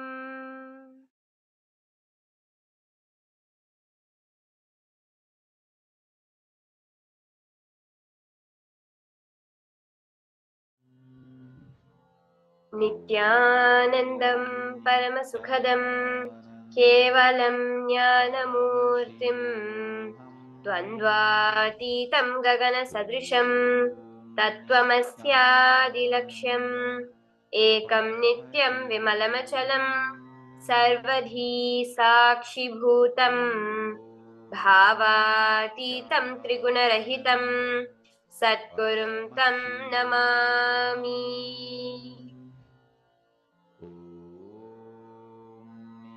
Nithyanandam, and welcome to all the participants, all those of you who have joined us today for the Paramashivoham Level 3 program. Welcome to each and every one of you. Today we have a very exciting day coming up ahead. I hope all of you enjoyed the yoga, the Nithyananda yoga, because as Swamiji reveals, it is that yoga which is going to connect you to Paramashiva and make you manifest your Paramashivatva. I request all of you to come settle down in front of your mats, in front of the computer. Turn on your camera and be seated as we get started with the beautiful power manifestation session that we are going to be entering into right now.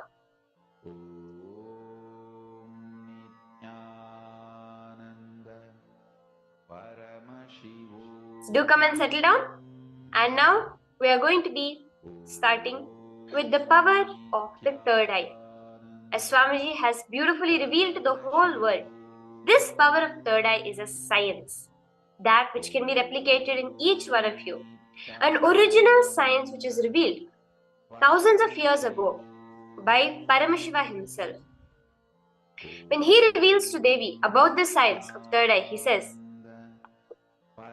Kapalantarmanonyasya tishthanmilitalochanaha kramena manasodardhyat lakshaye lakshamuttamam. Bhagavan Paramashiva says, by keeping your awareness, your mind, centered within the crown center, by keeping your awareness between the two eyes in your third eye, then in progression, as a part of that, what happens is the stability of the mind happens. By that stability in mind, of the mind and inner space, the ultimate goal, the lakshya, the original purpose of life, which is beyond the sight, is revealed to each and every one of us. Furthermore, in the Itihasa of Mahabharata, we see how when the conversation was happening between Bhagavan Shri Krishna and Arjuna, when Krishna, to remove any fear, doubt that may be happening in Arjuna's inner space, gives him the form, the Vishwarupa Darshan, the vision of his cosmic divine form. And there he says, Natu mam shakyase drashtum anenaiva svachakshusha divyam dadami te chakshuhu pashyame yogamaishwaram. You cannot see my cosmic form with these physical two eyes of yours. Therefore, I grant you the divine third eye vision. Behold my cosmic opulence. To look at the reality as it is, to look at the form of Bhagavan Shri Krishna in his true form, in his Vishwarupa, Arjuna is initiated into the science of third eye. In Swamiji's own life, there has been so many incidents of manifesting this power. The first such incident was when Swamiji was at 12 years of age, sitting on the Pavalakundra rock, the rock of Koral Hilak, where Swamiji was looking in to see the source of his thoughts. At that time, a beautiful experience happened where the whole vision, 360-degree vision, this way and this way, was seen to Swamiji. And not just was Swamiji able to see it, he was able to feel it. Swamiji beautifully says, the skin of the rock on which I was sitting and my own skin hold me equally. Again and again, this goes to emphasize that all power manifestation happens from the space of oneness. So let's all now take a few minutes and establish ourselves in that space of oneness that will be so powerfully fueled by the Nithyananda Yoga and manifest this power of being able to see without the two eyes. I hope all of you are ready and settled down. I request each of you to take your eye band. Take an eye band or a blindfold. If you do not have that, you can use a piece of cloth. But tie your eyes completely. Completely cover your eyes. Make sure there is no way for external light to enter your eyes. So I request all of you who are sitting here with us, go ahead and tie your eyes right now.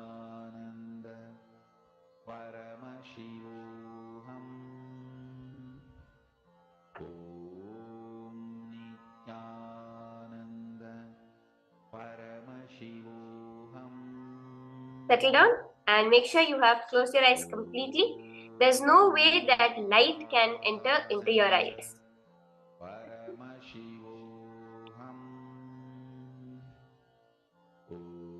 Okay, now, today, all of you are going to be looking through your third eye to identify a number which is going to be projected to you. There's going to be a particular number which is going to be projected to you, and each of you are going to be scanning through your third eye and seeing what is that exact number. So now, sit for a few minutes, start chanting the Mahavakya. Om Nithyananda Paramashivoham in your inner space. Now, the number for each of you to look at through your third eye is being projected to you.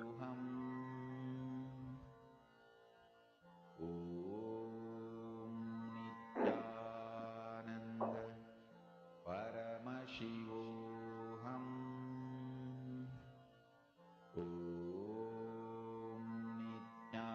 Nithyananda Paramashivoham.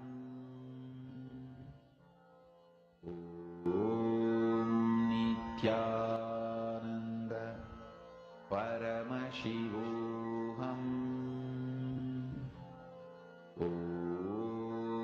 Nithyananda Paramashivoham.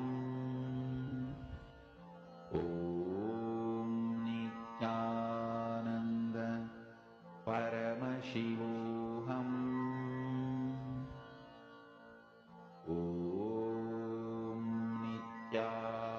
Nithyananda Paramashivoham.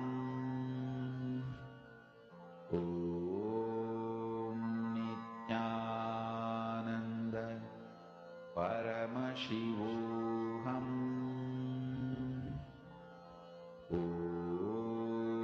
Nithyananda Just connect to Swamiji and intensely chant the Mahavakya. You'll see that beautifully the image will the number will just appear in your third eye.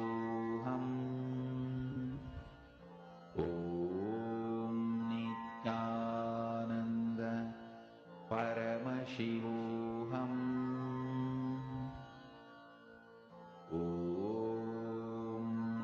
Nithyananda Paramashivoham.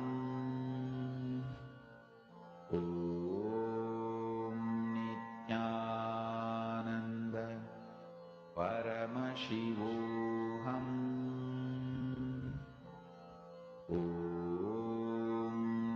Nithyananda Paramashivoham.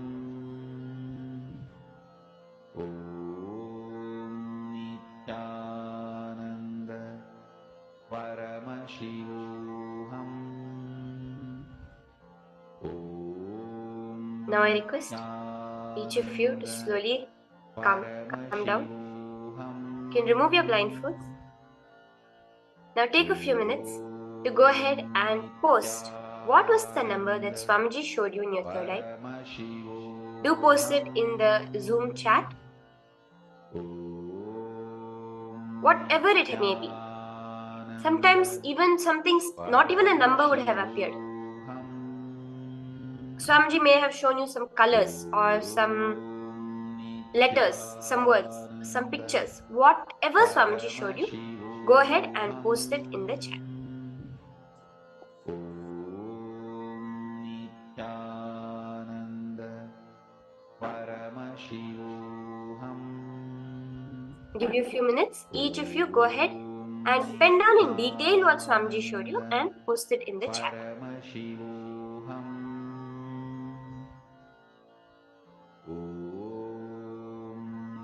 Nithyananda Paramashivoham.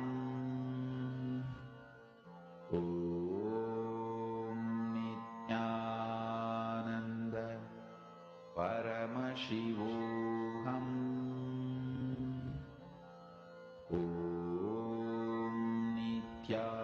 Nithyananda Paramashivoham.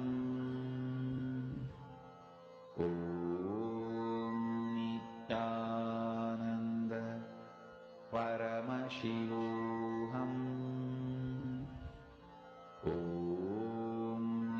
Nithyananda Paramashivoham.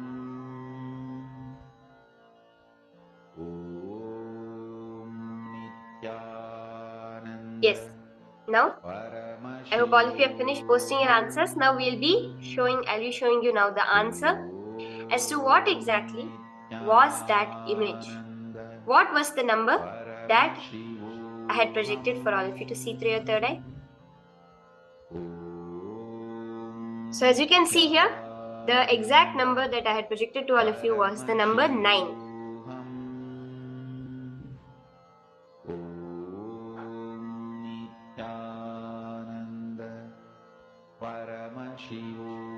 The number 5 was the number that I had projected to all of you, as you can see on your screen.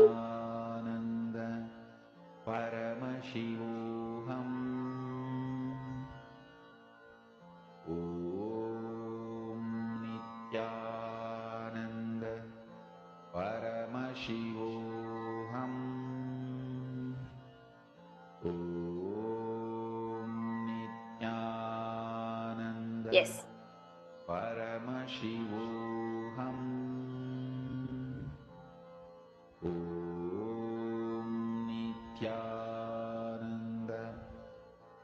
So now, let's enter into another round of manifestation.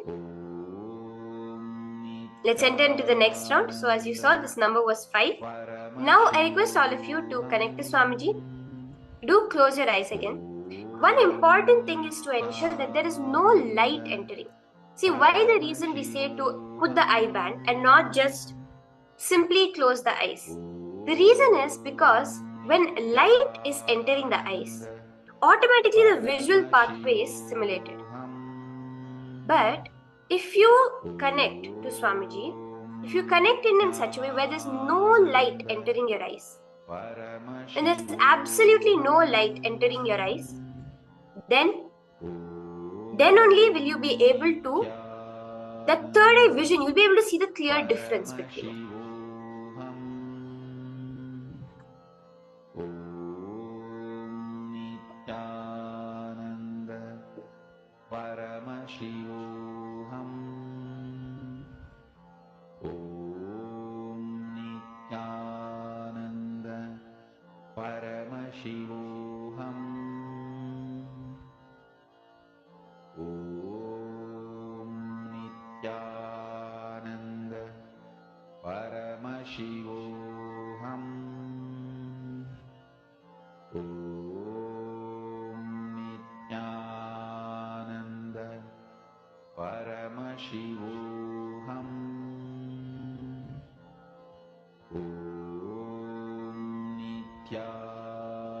Yes, I hope all of you have closed your eyes. Now again, start chanting the Mahavakya intensely.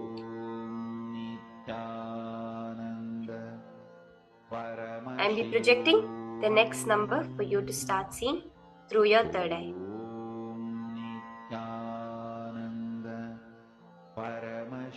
Just connect to Swamiji. Chant the Mahavakya intensely. Whatever Swamiji is showing you, just go along with it.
Paramashivoham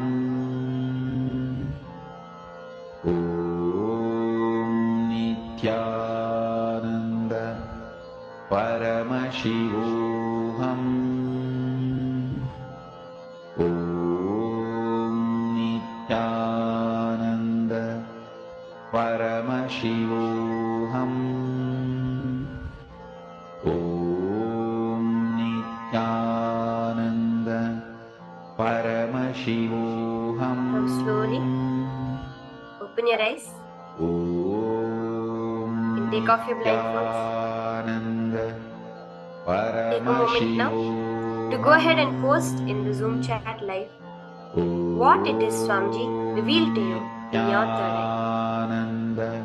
The colors, shapes, numbers, it can be anything. Don't limit yourself to numbers. Smart Shreya Gupta, you can go ahead and post whatever Swamiji showed you.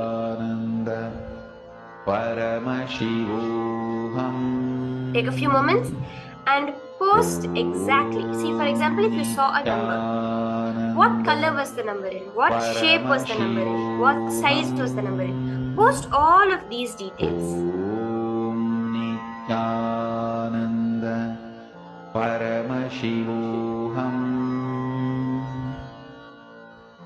Om Nithyananda Paramashivoham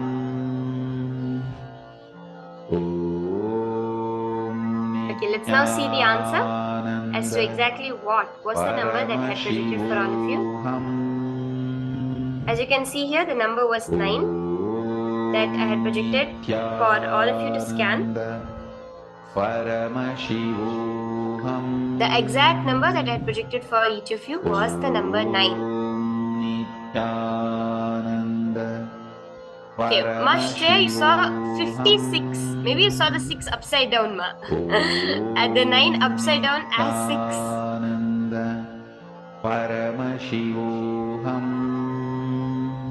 Okay. White, off-white background. I think that is close. That is right. Let's have another round. Let's do one more round of manifestation before we finish.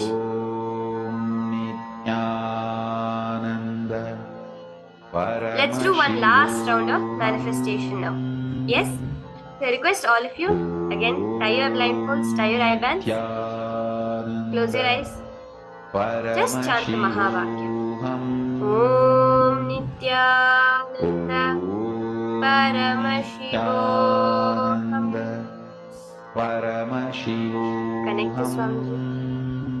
Now, the number is being projected for you. Just look through your third eye and see exactly what is that number. Nithyananda Paramashivoham Om Nithyananda Paramashivoham Om Nithyananda Paramashivoham Om Nithyananda Paramashivoham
Nithyananda Paramashivoham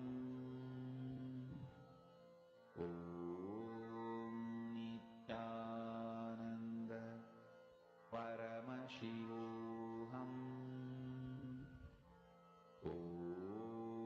Nithyananda Paramashivoham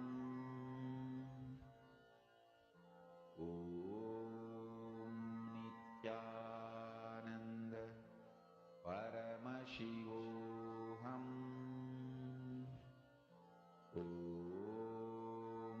Nithyananda Paramashivoham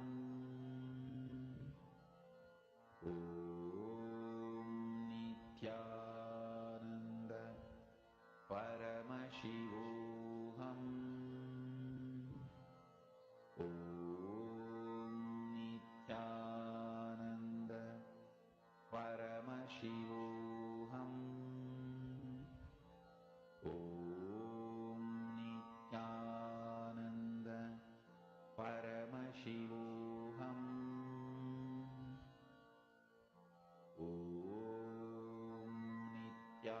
Nithyananda Paramashivoham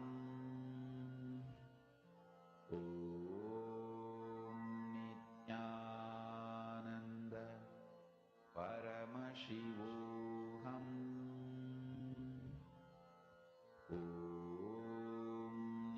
Nithyananda Paramashivoham. Slowly open your eyes. You can untie your eyes, take off your blindfold. Go ahead and post what it was that Swamiji revealed to you inside of your third eye. That which will be there so strongly with you. You just know it is the thing. More surer than you are when you see with your two eyes, you will be sure when you look at it with your third eye. Go ahead and post what it was that Swamiji showed.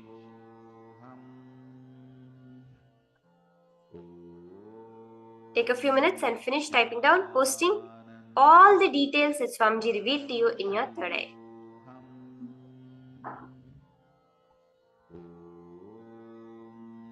Nithyananda Paramashivoham Nithyananda Paramashivoham Nithyananda. Okay, now I hope all of you have finished posting. Let's see the answer. Let's see exactly what it was that I had projected to all of you. So as you can see, the exact image was, the exact number was the number 11. So it was the number 11 that I had projected for all of you to see through your third eye. Paramashivoham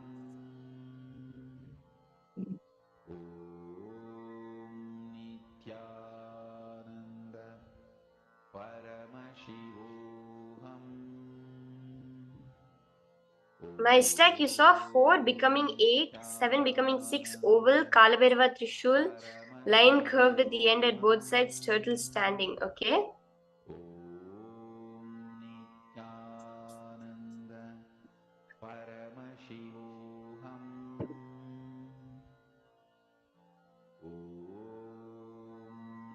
Nithyananda Paramashivoham. And Master, you saw 88 on off-white background, a 42 and a 6. Tima, you got the double that both the digits are the same. You saw 88, right? 8 and 8, both the digits are the same. You saw the exact same thing, like 1 and 1, both the digits are the exact same. So that also, everywhere you can find manifestation, just look into it and find the manifestation. Because where all you decide, yes, I am manifesting, there all you are deciding to manifest more. Every time, Ma, it's like you're saying, nothing like that today, right, Ma? See, wherever you are empowering that thought current, there you are empowering, not manifesting. So what I will say is, whatever happened, give your gratitude to Swamiji. Swamiji, you manifested to me. And you will see how just that will persistence to go through each day will give you a breakthrough and you will just start manifesting. So with that now, we are ending this power manifestation session. We have today beautiful sessions upcoming on the science of karma, on how to liberate yourself from karma. So if you know anyone that may be interested, that really would be helped through this, do invite them. We're going to be ending today with the darshan of Bhikshadanamurti, the form of Paramashiva, who came in the form to beg, but actually to beg for our karmas and give us the eternal bliss. The first session that we are all going to be now entering into is a beautiful session where Swamiji is going to be revealing about the vertical time zone of Tapoloka, the second highest vertical time zone. Let us understand now from Swamiji what exactly and how does Tapoloka function.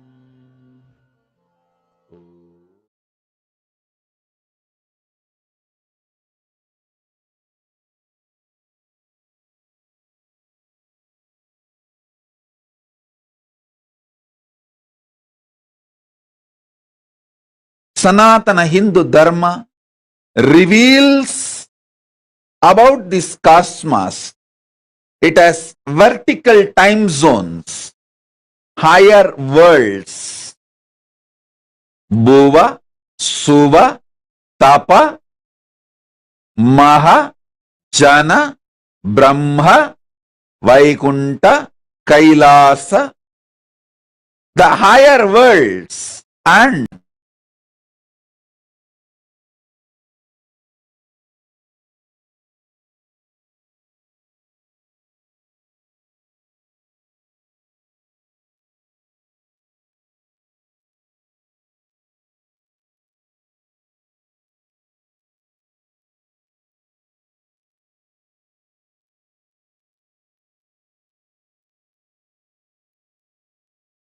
Namaskar everyone.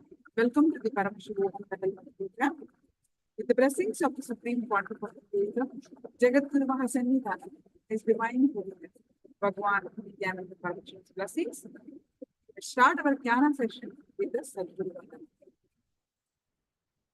I hope all of you have enjoyed the yoga session and the power management session.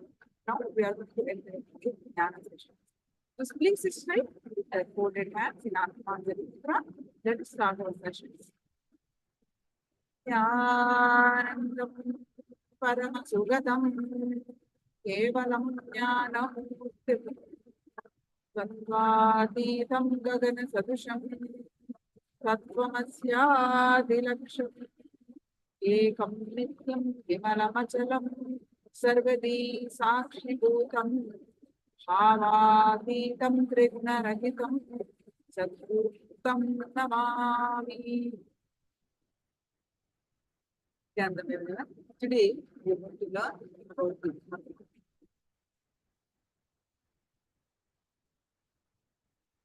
so many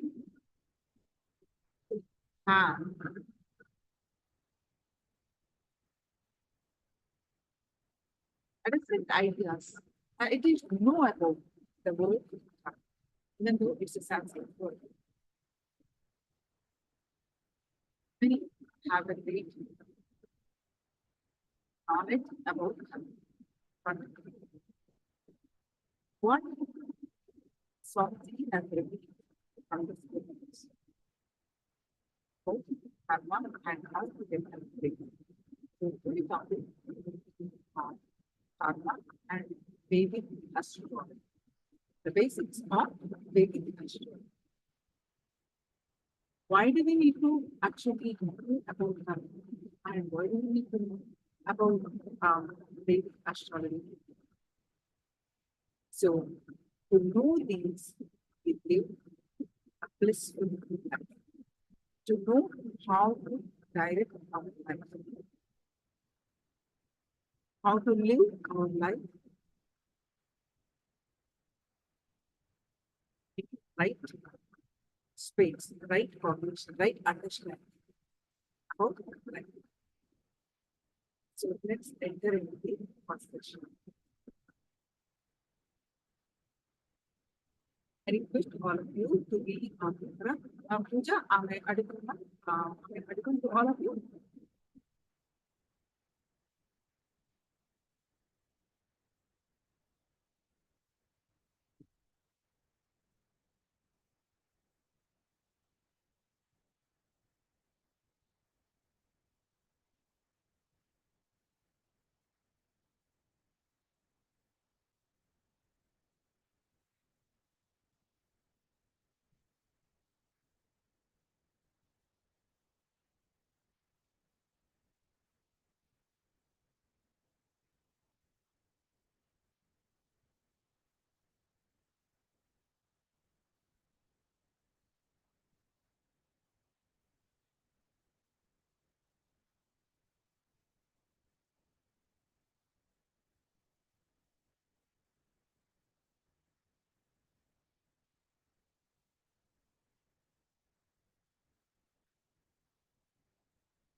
Yes. Now, let's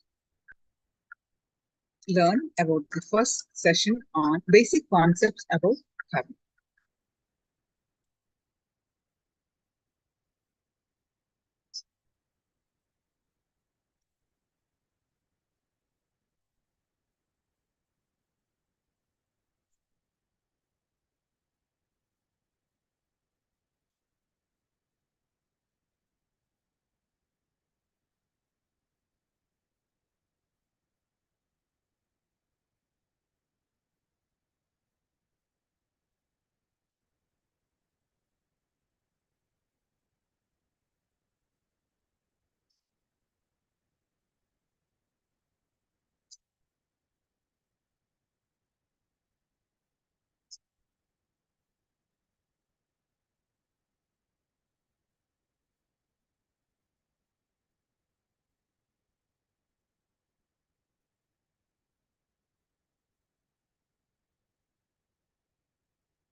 Just a moment, please.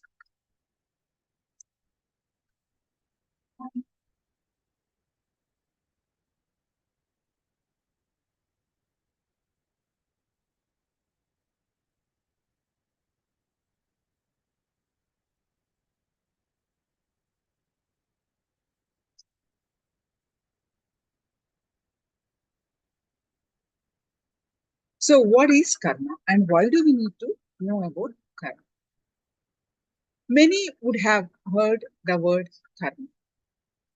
Each one has some understanding of what is based on what they heard from parents, relatives, society, basically. Something they must have heard. This is a big deduct. So, in India, you see every household, and literally day to day basis, they use this word karma. This is my karma, that's why this is happening. It is like a very common word they use. But whatever is the understanding about is the karma, is it the right understanding? So, what is the secret of karma? How to break this karmic cycle? Why do we need to know karma?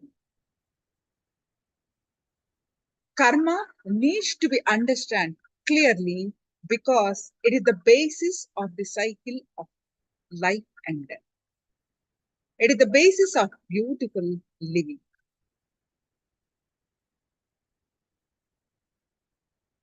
If you know the cycle of karma, you know how to work, how to live life. The cause and effect. Karma is a collection of unfulfilled experiences. What is karma?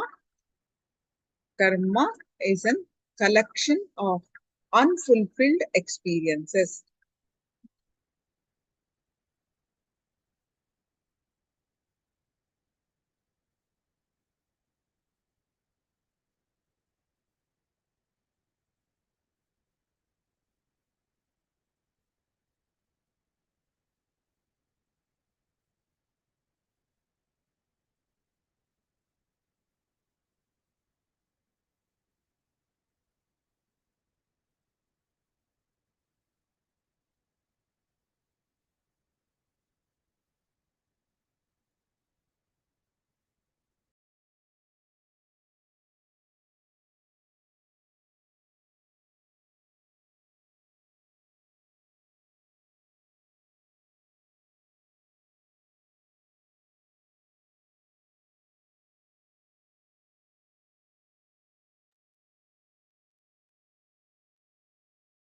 Yeah, karma is an unfulfilled experiences. Anything which you have not done with intensity, that experience constantly pulls you to fulfill that action, fulfill that desire. That pull leads to karma. The unfulfilled experiences, anything which you have not done completely, that unfulfilled experiences reside because you did not do certain actions with intensity and depth. 1 minute. So let me try to project.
So anything one does not do any action with depth, with intensity. So that action is not done or unfulfilled. That one, that experience which pulls you to do that action, to do complete, is karma, leads to karma. Anything that one does and experiences intensely and deeply will always liberate from that action.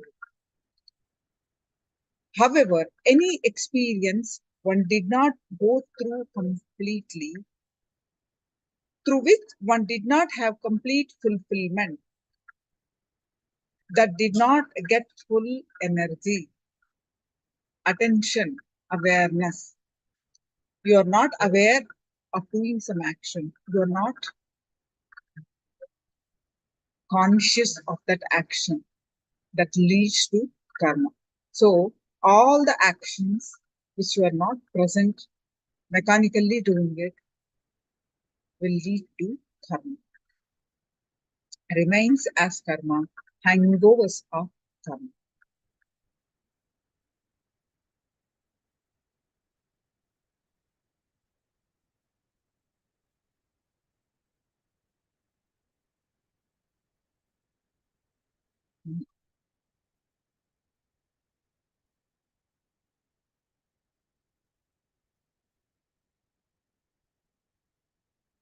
So, let me narrate you a small story. A man was traveling by cab to the airport. The cab driver was driving very fast, even around the corners and taking the sharp turn. The passenger was getting terrified with his drive. Finally, the cab driver, seeing the terrified passenger, said, "Why don't you do just what I do when I take turns? Just shut your eyes." So, karma is a stuck thought current. Stuck thought current, suffocating thought pattern, suffocating thought trend is karma, which means in health, any idea you have, the pattern that you have, which is not bringing help in you, is karma. There are some thought currents you entertaining, which is not bringing you help. That is karma. You having wrong cognitions about health.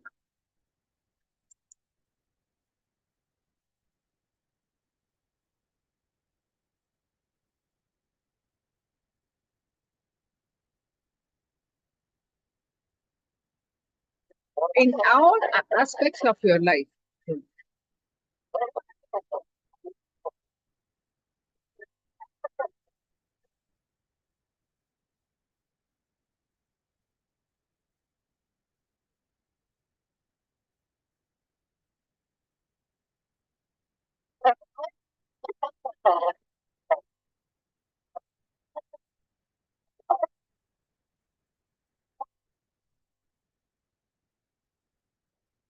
So, suffocating thought current, suffocating thought pattern, and suffocating thought trend is karma, which means in health, any idea you have, thought current you have, pattern you have, which is not bringing you health, is karma.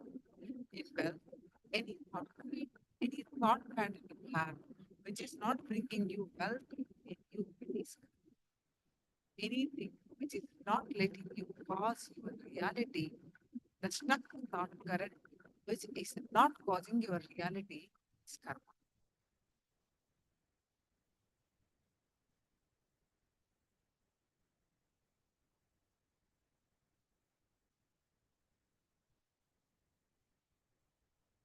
Be the field of your relationships, any field actually, which is you are stuck in certain ideas. This is how it's supposed to be done. That is actually karma. In the field of your wants, in the field of your needs, in the field of your contentment, in the field of your completion, whatever may be the field, in any field, the thought current which you are stuck, the thought pattern which you are stuck is karma. There may be tons of books you have read on medicine, but if you are not out of this thing, yes, you have a lot of knowledge, but your disease is same. That is thought pattern. The thought current you build with your knowledge is only karma.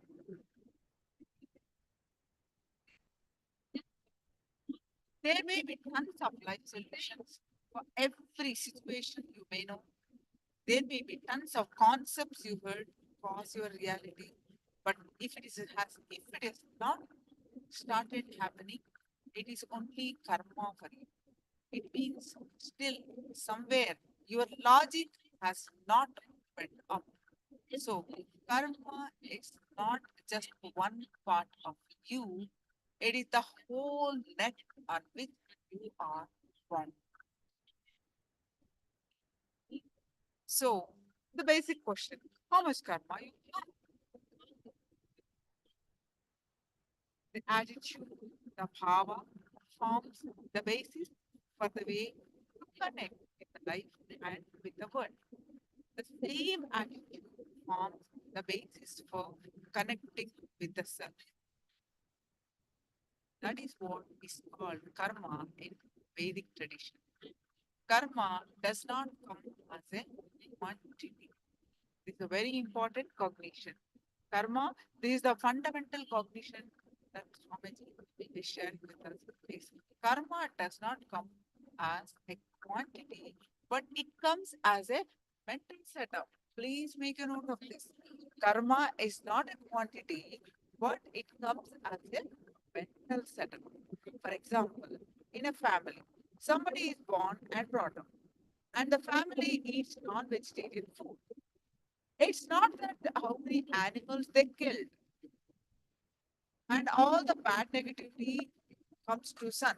So it is not like okay, this whole family ate some thousand, animals. So thousand into some units of karma. Each animal you get 5 units of karma. 1,000 into 5, 5,000 units of karma. It is not like logical that it's not depends on the quantity, but the attitude of treating an animal when eating, that is the that leads to karma. It comes as a mental setup. There's a very beautiful verse in the Upanishad. Om Purnamada Purnamidam Purnat Purnamudashyate Purnasya Purnamadaya Purnameva Vashishyate. That means from the whole came the whole. If you remove the whole from the whole remains. Meaning, whatever you add, you remove. How much ever you remove, how much ever you add, the whole is complete. So, when do you accumulate karma? It means that your basic nature is wholeness or fulfillment. We always seek fulfillment in anything that we do. Whether it is eating, drinking, jumping, reading, talking, sleeping, or meditate, in any activity that we engage, our being yearns to completely experience the activity and be fully involved in it. Even though one carries some karma, basically that individual is complete fulfillment, the wholeness. So any karma that has not been fulfilled cannot rest inside for too long. It will try its best to fulfill itself. So it will try again and again to go through the same activity so that it can be fulfilled. Any desire, any experience which has not become complete in any individual system will remain as karma and push again and again to make one go through the same experience until it is fulfilled. If it's not Purna, Purna is complete. So if it is unfulfilled, incomplete, that incomplete action pulls you again and again to fulfill that action. That is, I request all of you to be on camera and participating.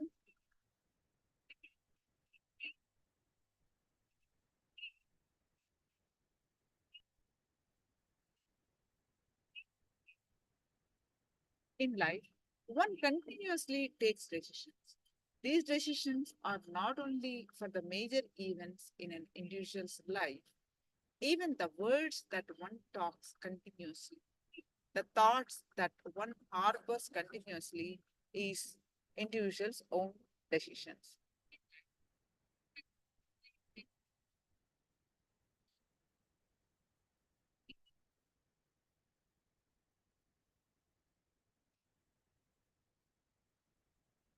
All individual thoughts, words, and actions collectively contribute towards the individual's karmic baggage because none of them give rise to fulfillment. When they do not give rise to fulfillment, they become karmic baggage that pushes the individual to fulfill them. See, anything that you do, if you are not fulfilled with that action, that leads to karma. If it is not raising you in fulfillment, they become karmic baggage that pushes the individual to fulfillment.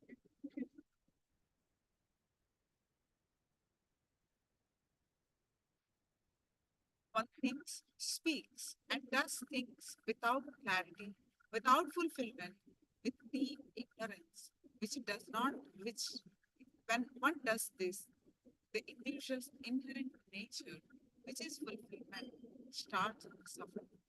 Therefore, one's own thoughts, words, and deeds become the individual's karma and drive him to reach fulfillment. For example, instead of like one reads, sees, and understands more from the brain than from the reality. Most of the time, the spelling mistakes one makes while the individual reads the newspaper or a magazine or the iPod will be very funny because the individual doesn't read there, he reads from the brain. He is not present when he is reading. He's from the brain, he is reading. So one will suddenly realize, oh God, second time, third time, when one reads, oh, this is what is there. But I thought this is what is there. So even while seeing, one does not see the object to read. Whatever he is doing, he's not there. So that is karma.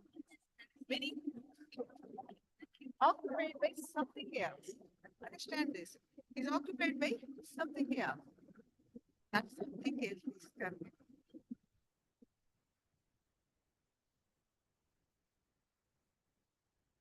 So, in the status quo of life, individuals are almost caught in the cobweb of thinking, which is very suffocating karma pattern, mental pattern, which does not let one relate it to reality. How is karma created? There are three interrelated concepts called vasana, samskara, and karma. These are the Sanskrit words asana, samskar, and karma. Let's understand these three.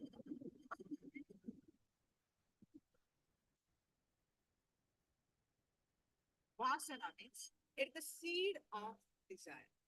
For example, you're walking and you happen to see a dazzling necklace displayed outside the shop. A desire arises inside you. This is vasana.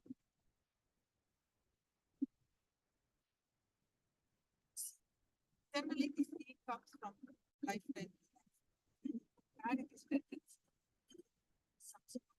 In the It's the plant that grows when the seed of vasana sprouts. When you feed the desire to possess the necklace, it is like supplying water and nutrition to the seed of vasana. From our childhood, we collect so many different skaras in so many ways. We accumulate them and also reproduce them. What is samskaras? The reproduce themselves without any further action from our part.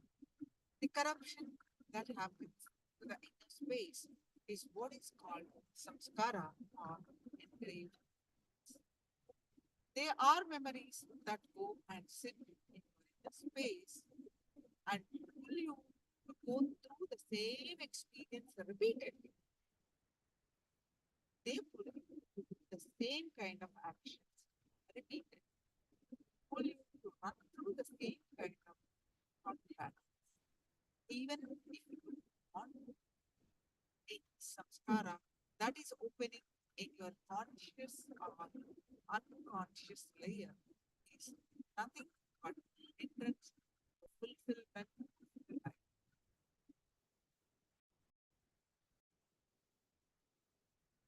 So, how is karma created? There are no such thing as good or bad samskara. No samskara is good. An inner space filled with samskara is hell. An inner space without samskara is heaven. It is not like a good pattern or bad pattern. All patterns are bad. So samskara by itself is very nature is negative.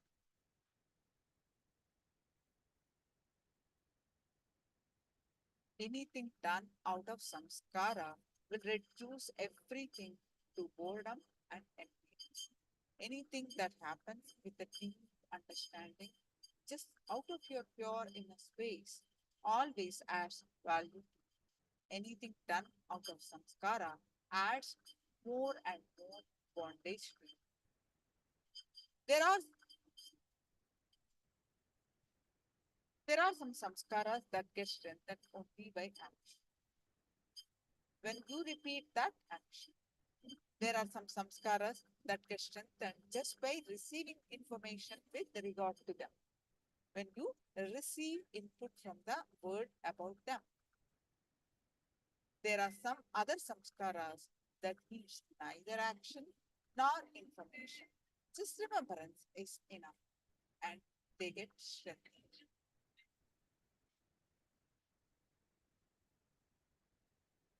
So, fatigue, tiredness, stress, guilt, and emotions are source of your karma. These are the very common words that we use, right? So, the first layer. See, we have learned the Nithyananda's Purana, right? The 7 layers of our existence and the engraved memories in those 7 layers. Can anyone remember what are those 7 layers?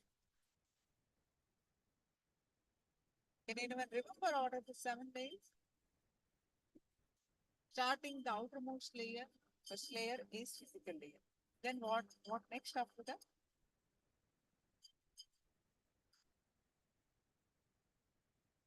The first layer is the physical. You can share your understanding. The first layer is the physical body layer that you carry and made out of flesh and blood. The samskara related to chronic fatigue or tiredness is stored in the physical body. That is why when you try to do some exercise, a workout, or even simple walking, the first thing the body will bring out is tiredness.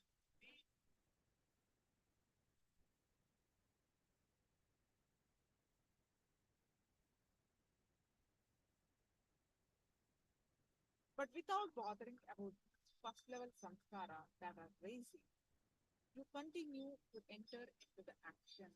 Suddenly, you will see that the same action brings energy. If you start walking, in a few minutes, your mind will suggest 10 times, I am tired. No, it's too much. We did enough. That's enough for the body today. Tomorrow, don't bother about these samskaras and just go ahead. Within few minutes, the same action will bring energy. Chronic fatigue, which is a deep feeling to be in inaction, to be in rest of non-moving state, is stored in the physical body layer. Chronic fatigue is deeply related to the intense craving for rest. That this intense craving for rest brings diseases that will make you bedridden. So actually, if you see any advertisement for resorts, especially beach resorts, it will show a beautiful beach, an easy resting chair, and a picture of somebody resting and looking so relaxed. The moment you see that, immediately something starts happening in you. You feel that you too should also be lying like that, completely resting. So, totally in peacefulness, in deep peace. That is what I call intense craving for happiness. Understand, if you really find that some beats at some chair and lie down, you will not have the same peace that you visualize till you exhaust the tamas and grams. The tamas means lazy and grams, the lethargy and grams that you carry in the physical layer, you cannot rest. The moment you start resting, in a few minutes, this samskara will settle down and next layer samskara will come up. Even your decision to rest, it is based on samskara, you cannot rest.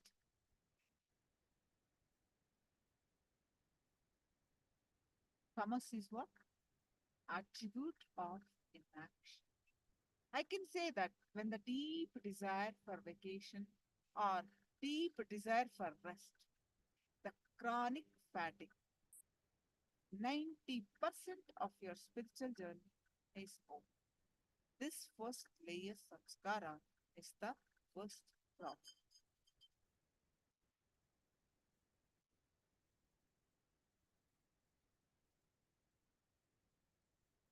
The second layer is made up of the prana movement inside your body. What is the second layer?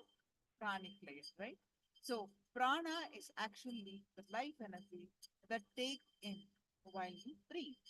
Air is the medium that brings in prana for sustaining your life.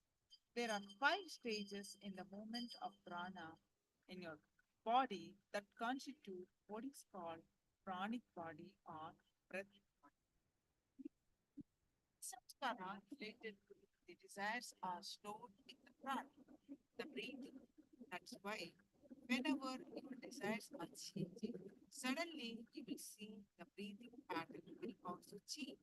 For example, if you are caught by a strong desire like lust or anger, your breathing pattern will change.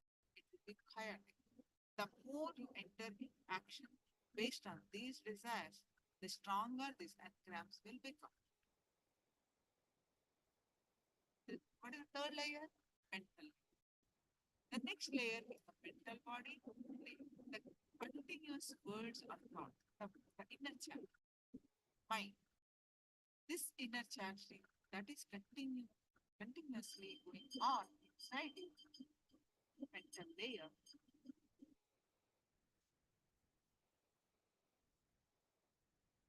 The next second layer, the thoughts are about how your life should be, the desires. The mental layer is past. Oh, how I should. It's based on the guilt. I should not live like this. Why did I make that mistake? So it is about the past and its skills. They are learned in detail in the Nithyananda Purana. It's just a review.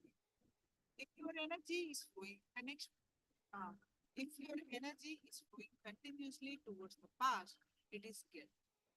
In the case of this stage, you don't need to do the same action again to strengthen the engram. Just the information or remembrance about the action will strengthen the engram. For example, if you are seeing the same place or if you are seeing the same person, if you are facing the same situation, immediately those engrams will become strong and they will be.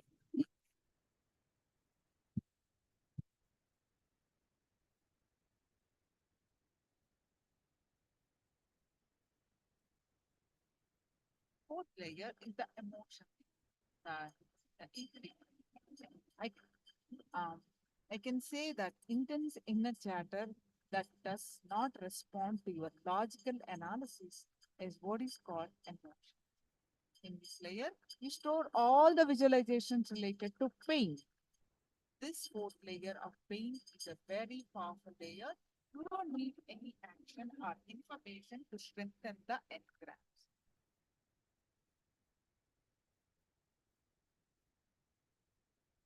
Neither do you need action nor you need information related to pain. Whenever your desires are changing, you will see the breathing patterns will also change. So you do not have to have the same pain again and again. You do not even need to receive information related to the pain. Just the engrams are in. They can multiply. They can simply expand and multiply. The next fifth layer is what? Silence you're experiencing is the deep sleep. The causal layer is the fifth layer. It is called causal body layer. Even though there are engrams in this layer, you cannot do anything about it because in the deep sleep, your mind cannot do anything. It is an unconscious layer. In the first four layers, you can reduce the depth of the engrams, samskaras. The fifth layer and the sixth layer will be cleansed naturally. If you can work on these first four layers, fifth and sixth will be taken care automatically. The fifth layer will be cleansed if you clean the first four layers. If the fifth layer is cleansed, you will start experiencing the sixth layer more and more, which is cosmic layer.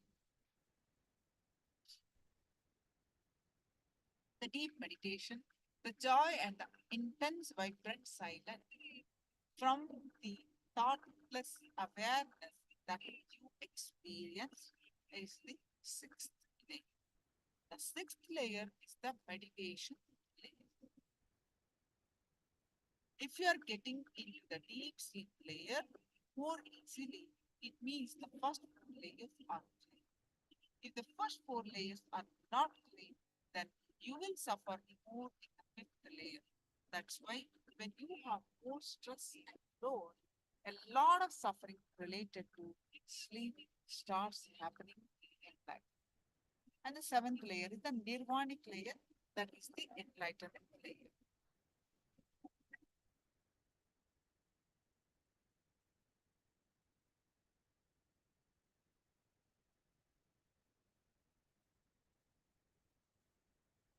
So, what is your understanding? Can you internalize it emotion, please? It's really important for your life. Can you repeat your understanding? So, what is karma and why do we need to do that?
now let's enter into the.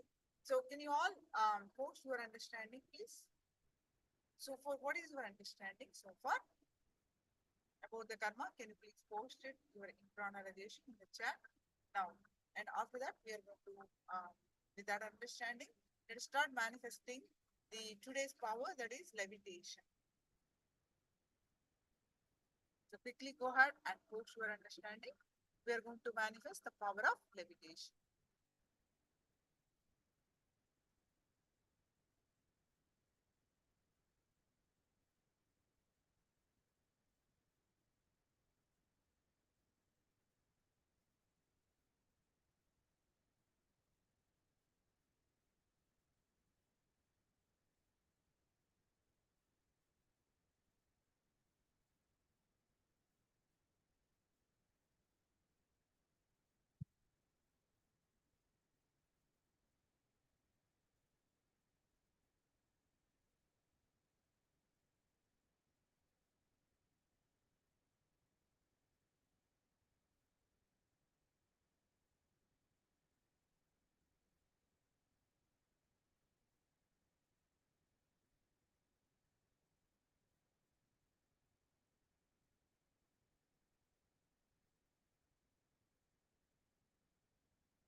Let's do the power manifestation of levitation. So how you do this is you basically cross-legged, sit cross-legged. Actually, preferable position for this recommended position is Paramashivoham, lotus position. If you cannot sit in lotus position, sit. Then your hands in locked position like this. It's called Samana Mudra. Put it in your lap. Your head, neck, back straight. With this position, visualize. Now let us start. Make sure you're comfortable. Nothing is around. Just sit on a cushion. Make yourself comfortable. Take a minute or two. Make yourself comfortable now. And sit in a locked position. Your legs are locked. Your hands are locked. Your legs are locked in lotus posture. Your hands are locked in Samana Mudra. And you are sitting head, neck, back straight.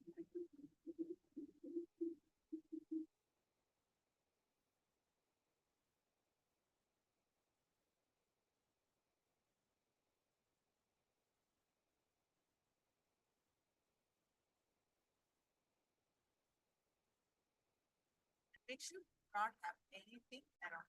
Sit on the cushion. Once you are ready,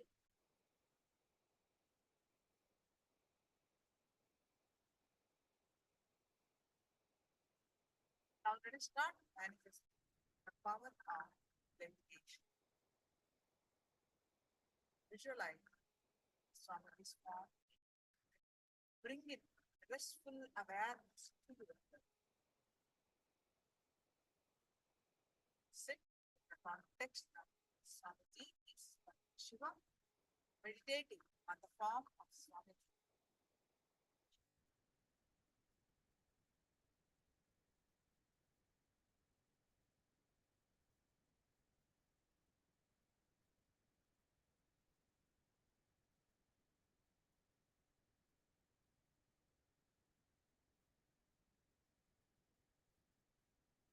Form of Swamiji.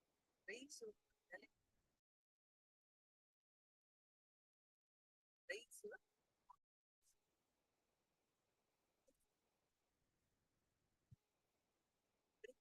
awareness to your third eye.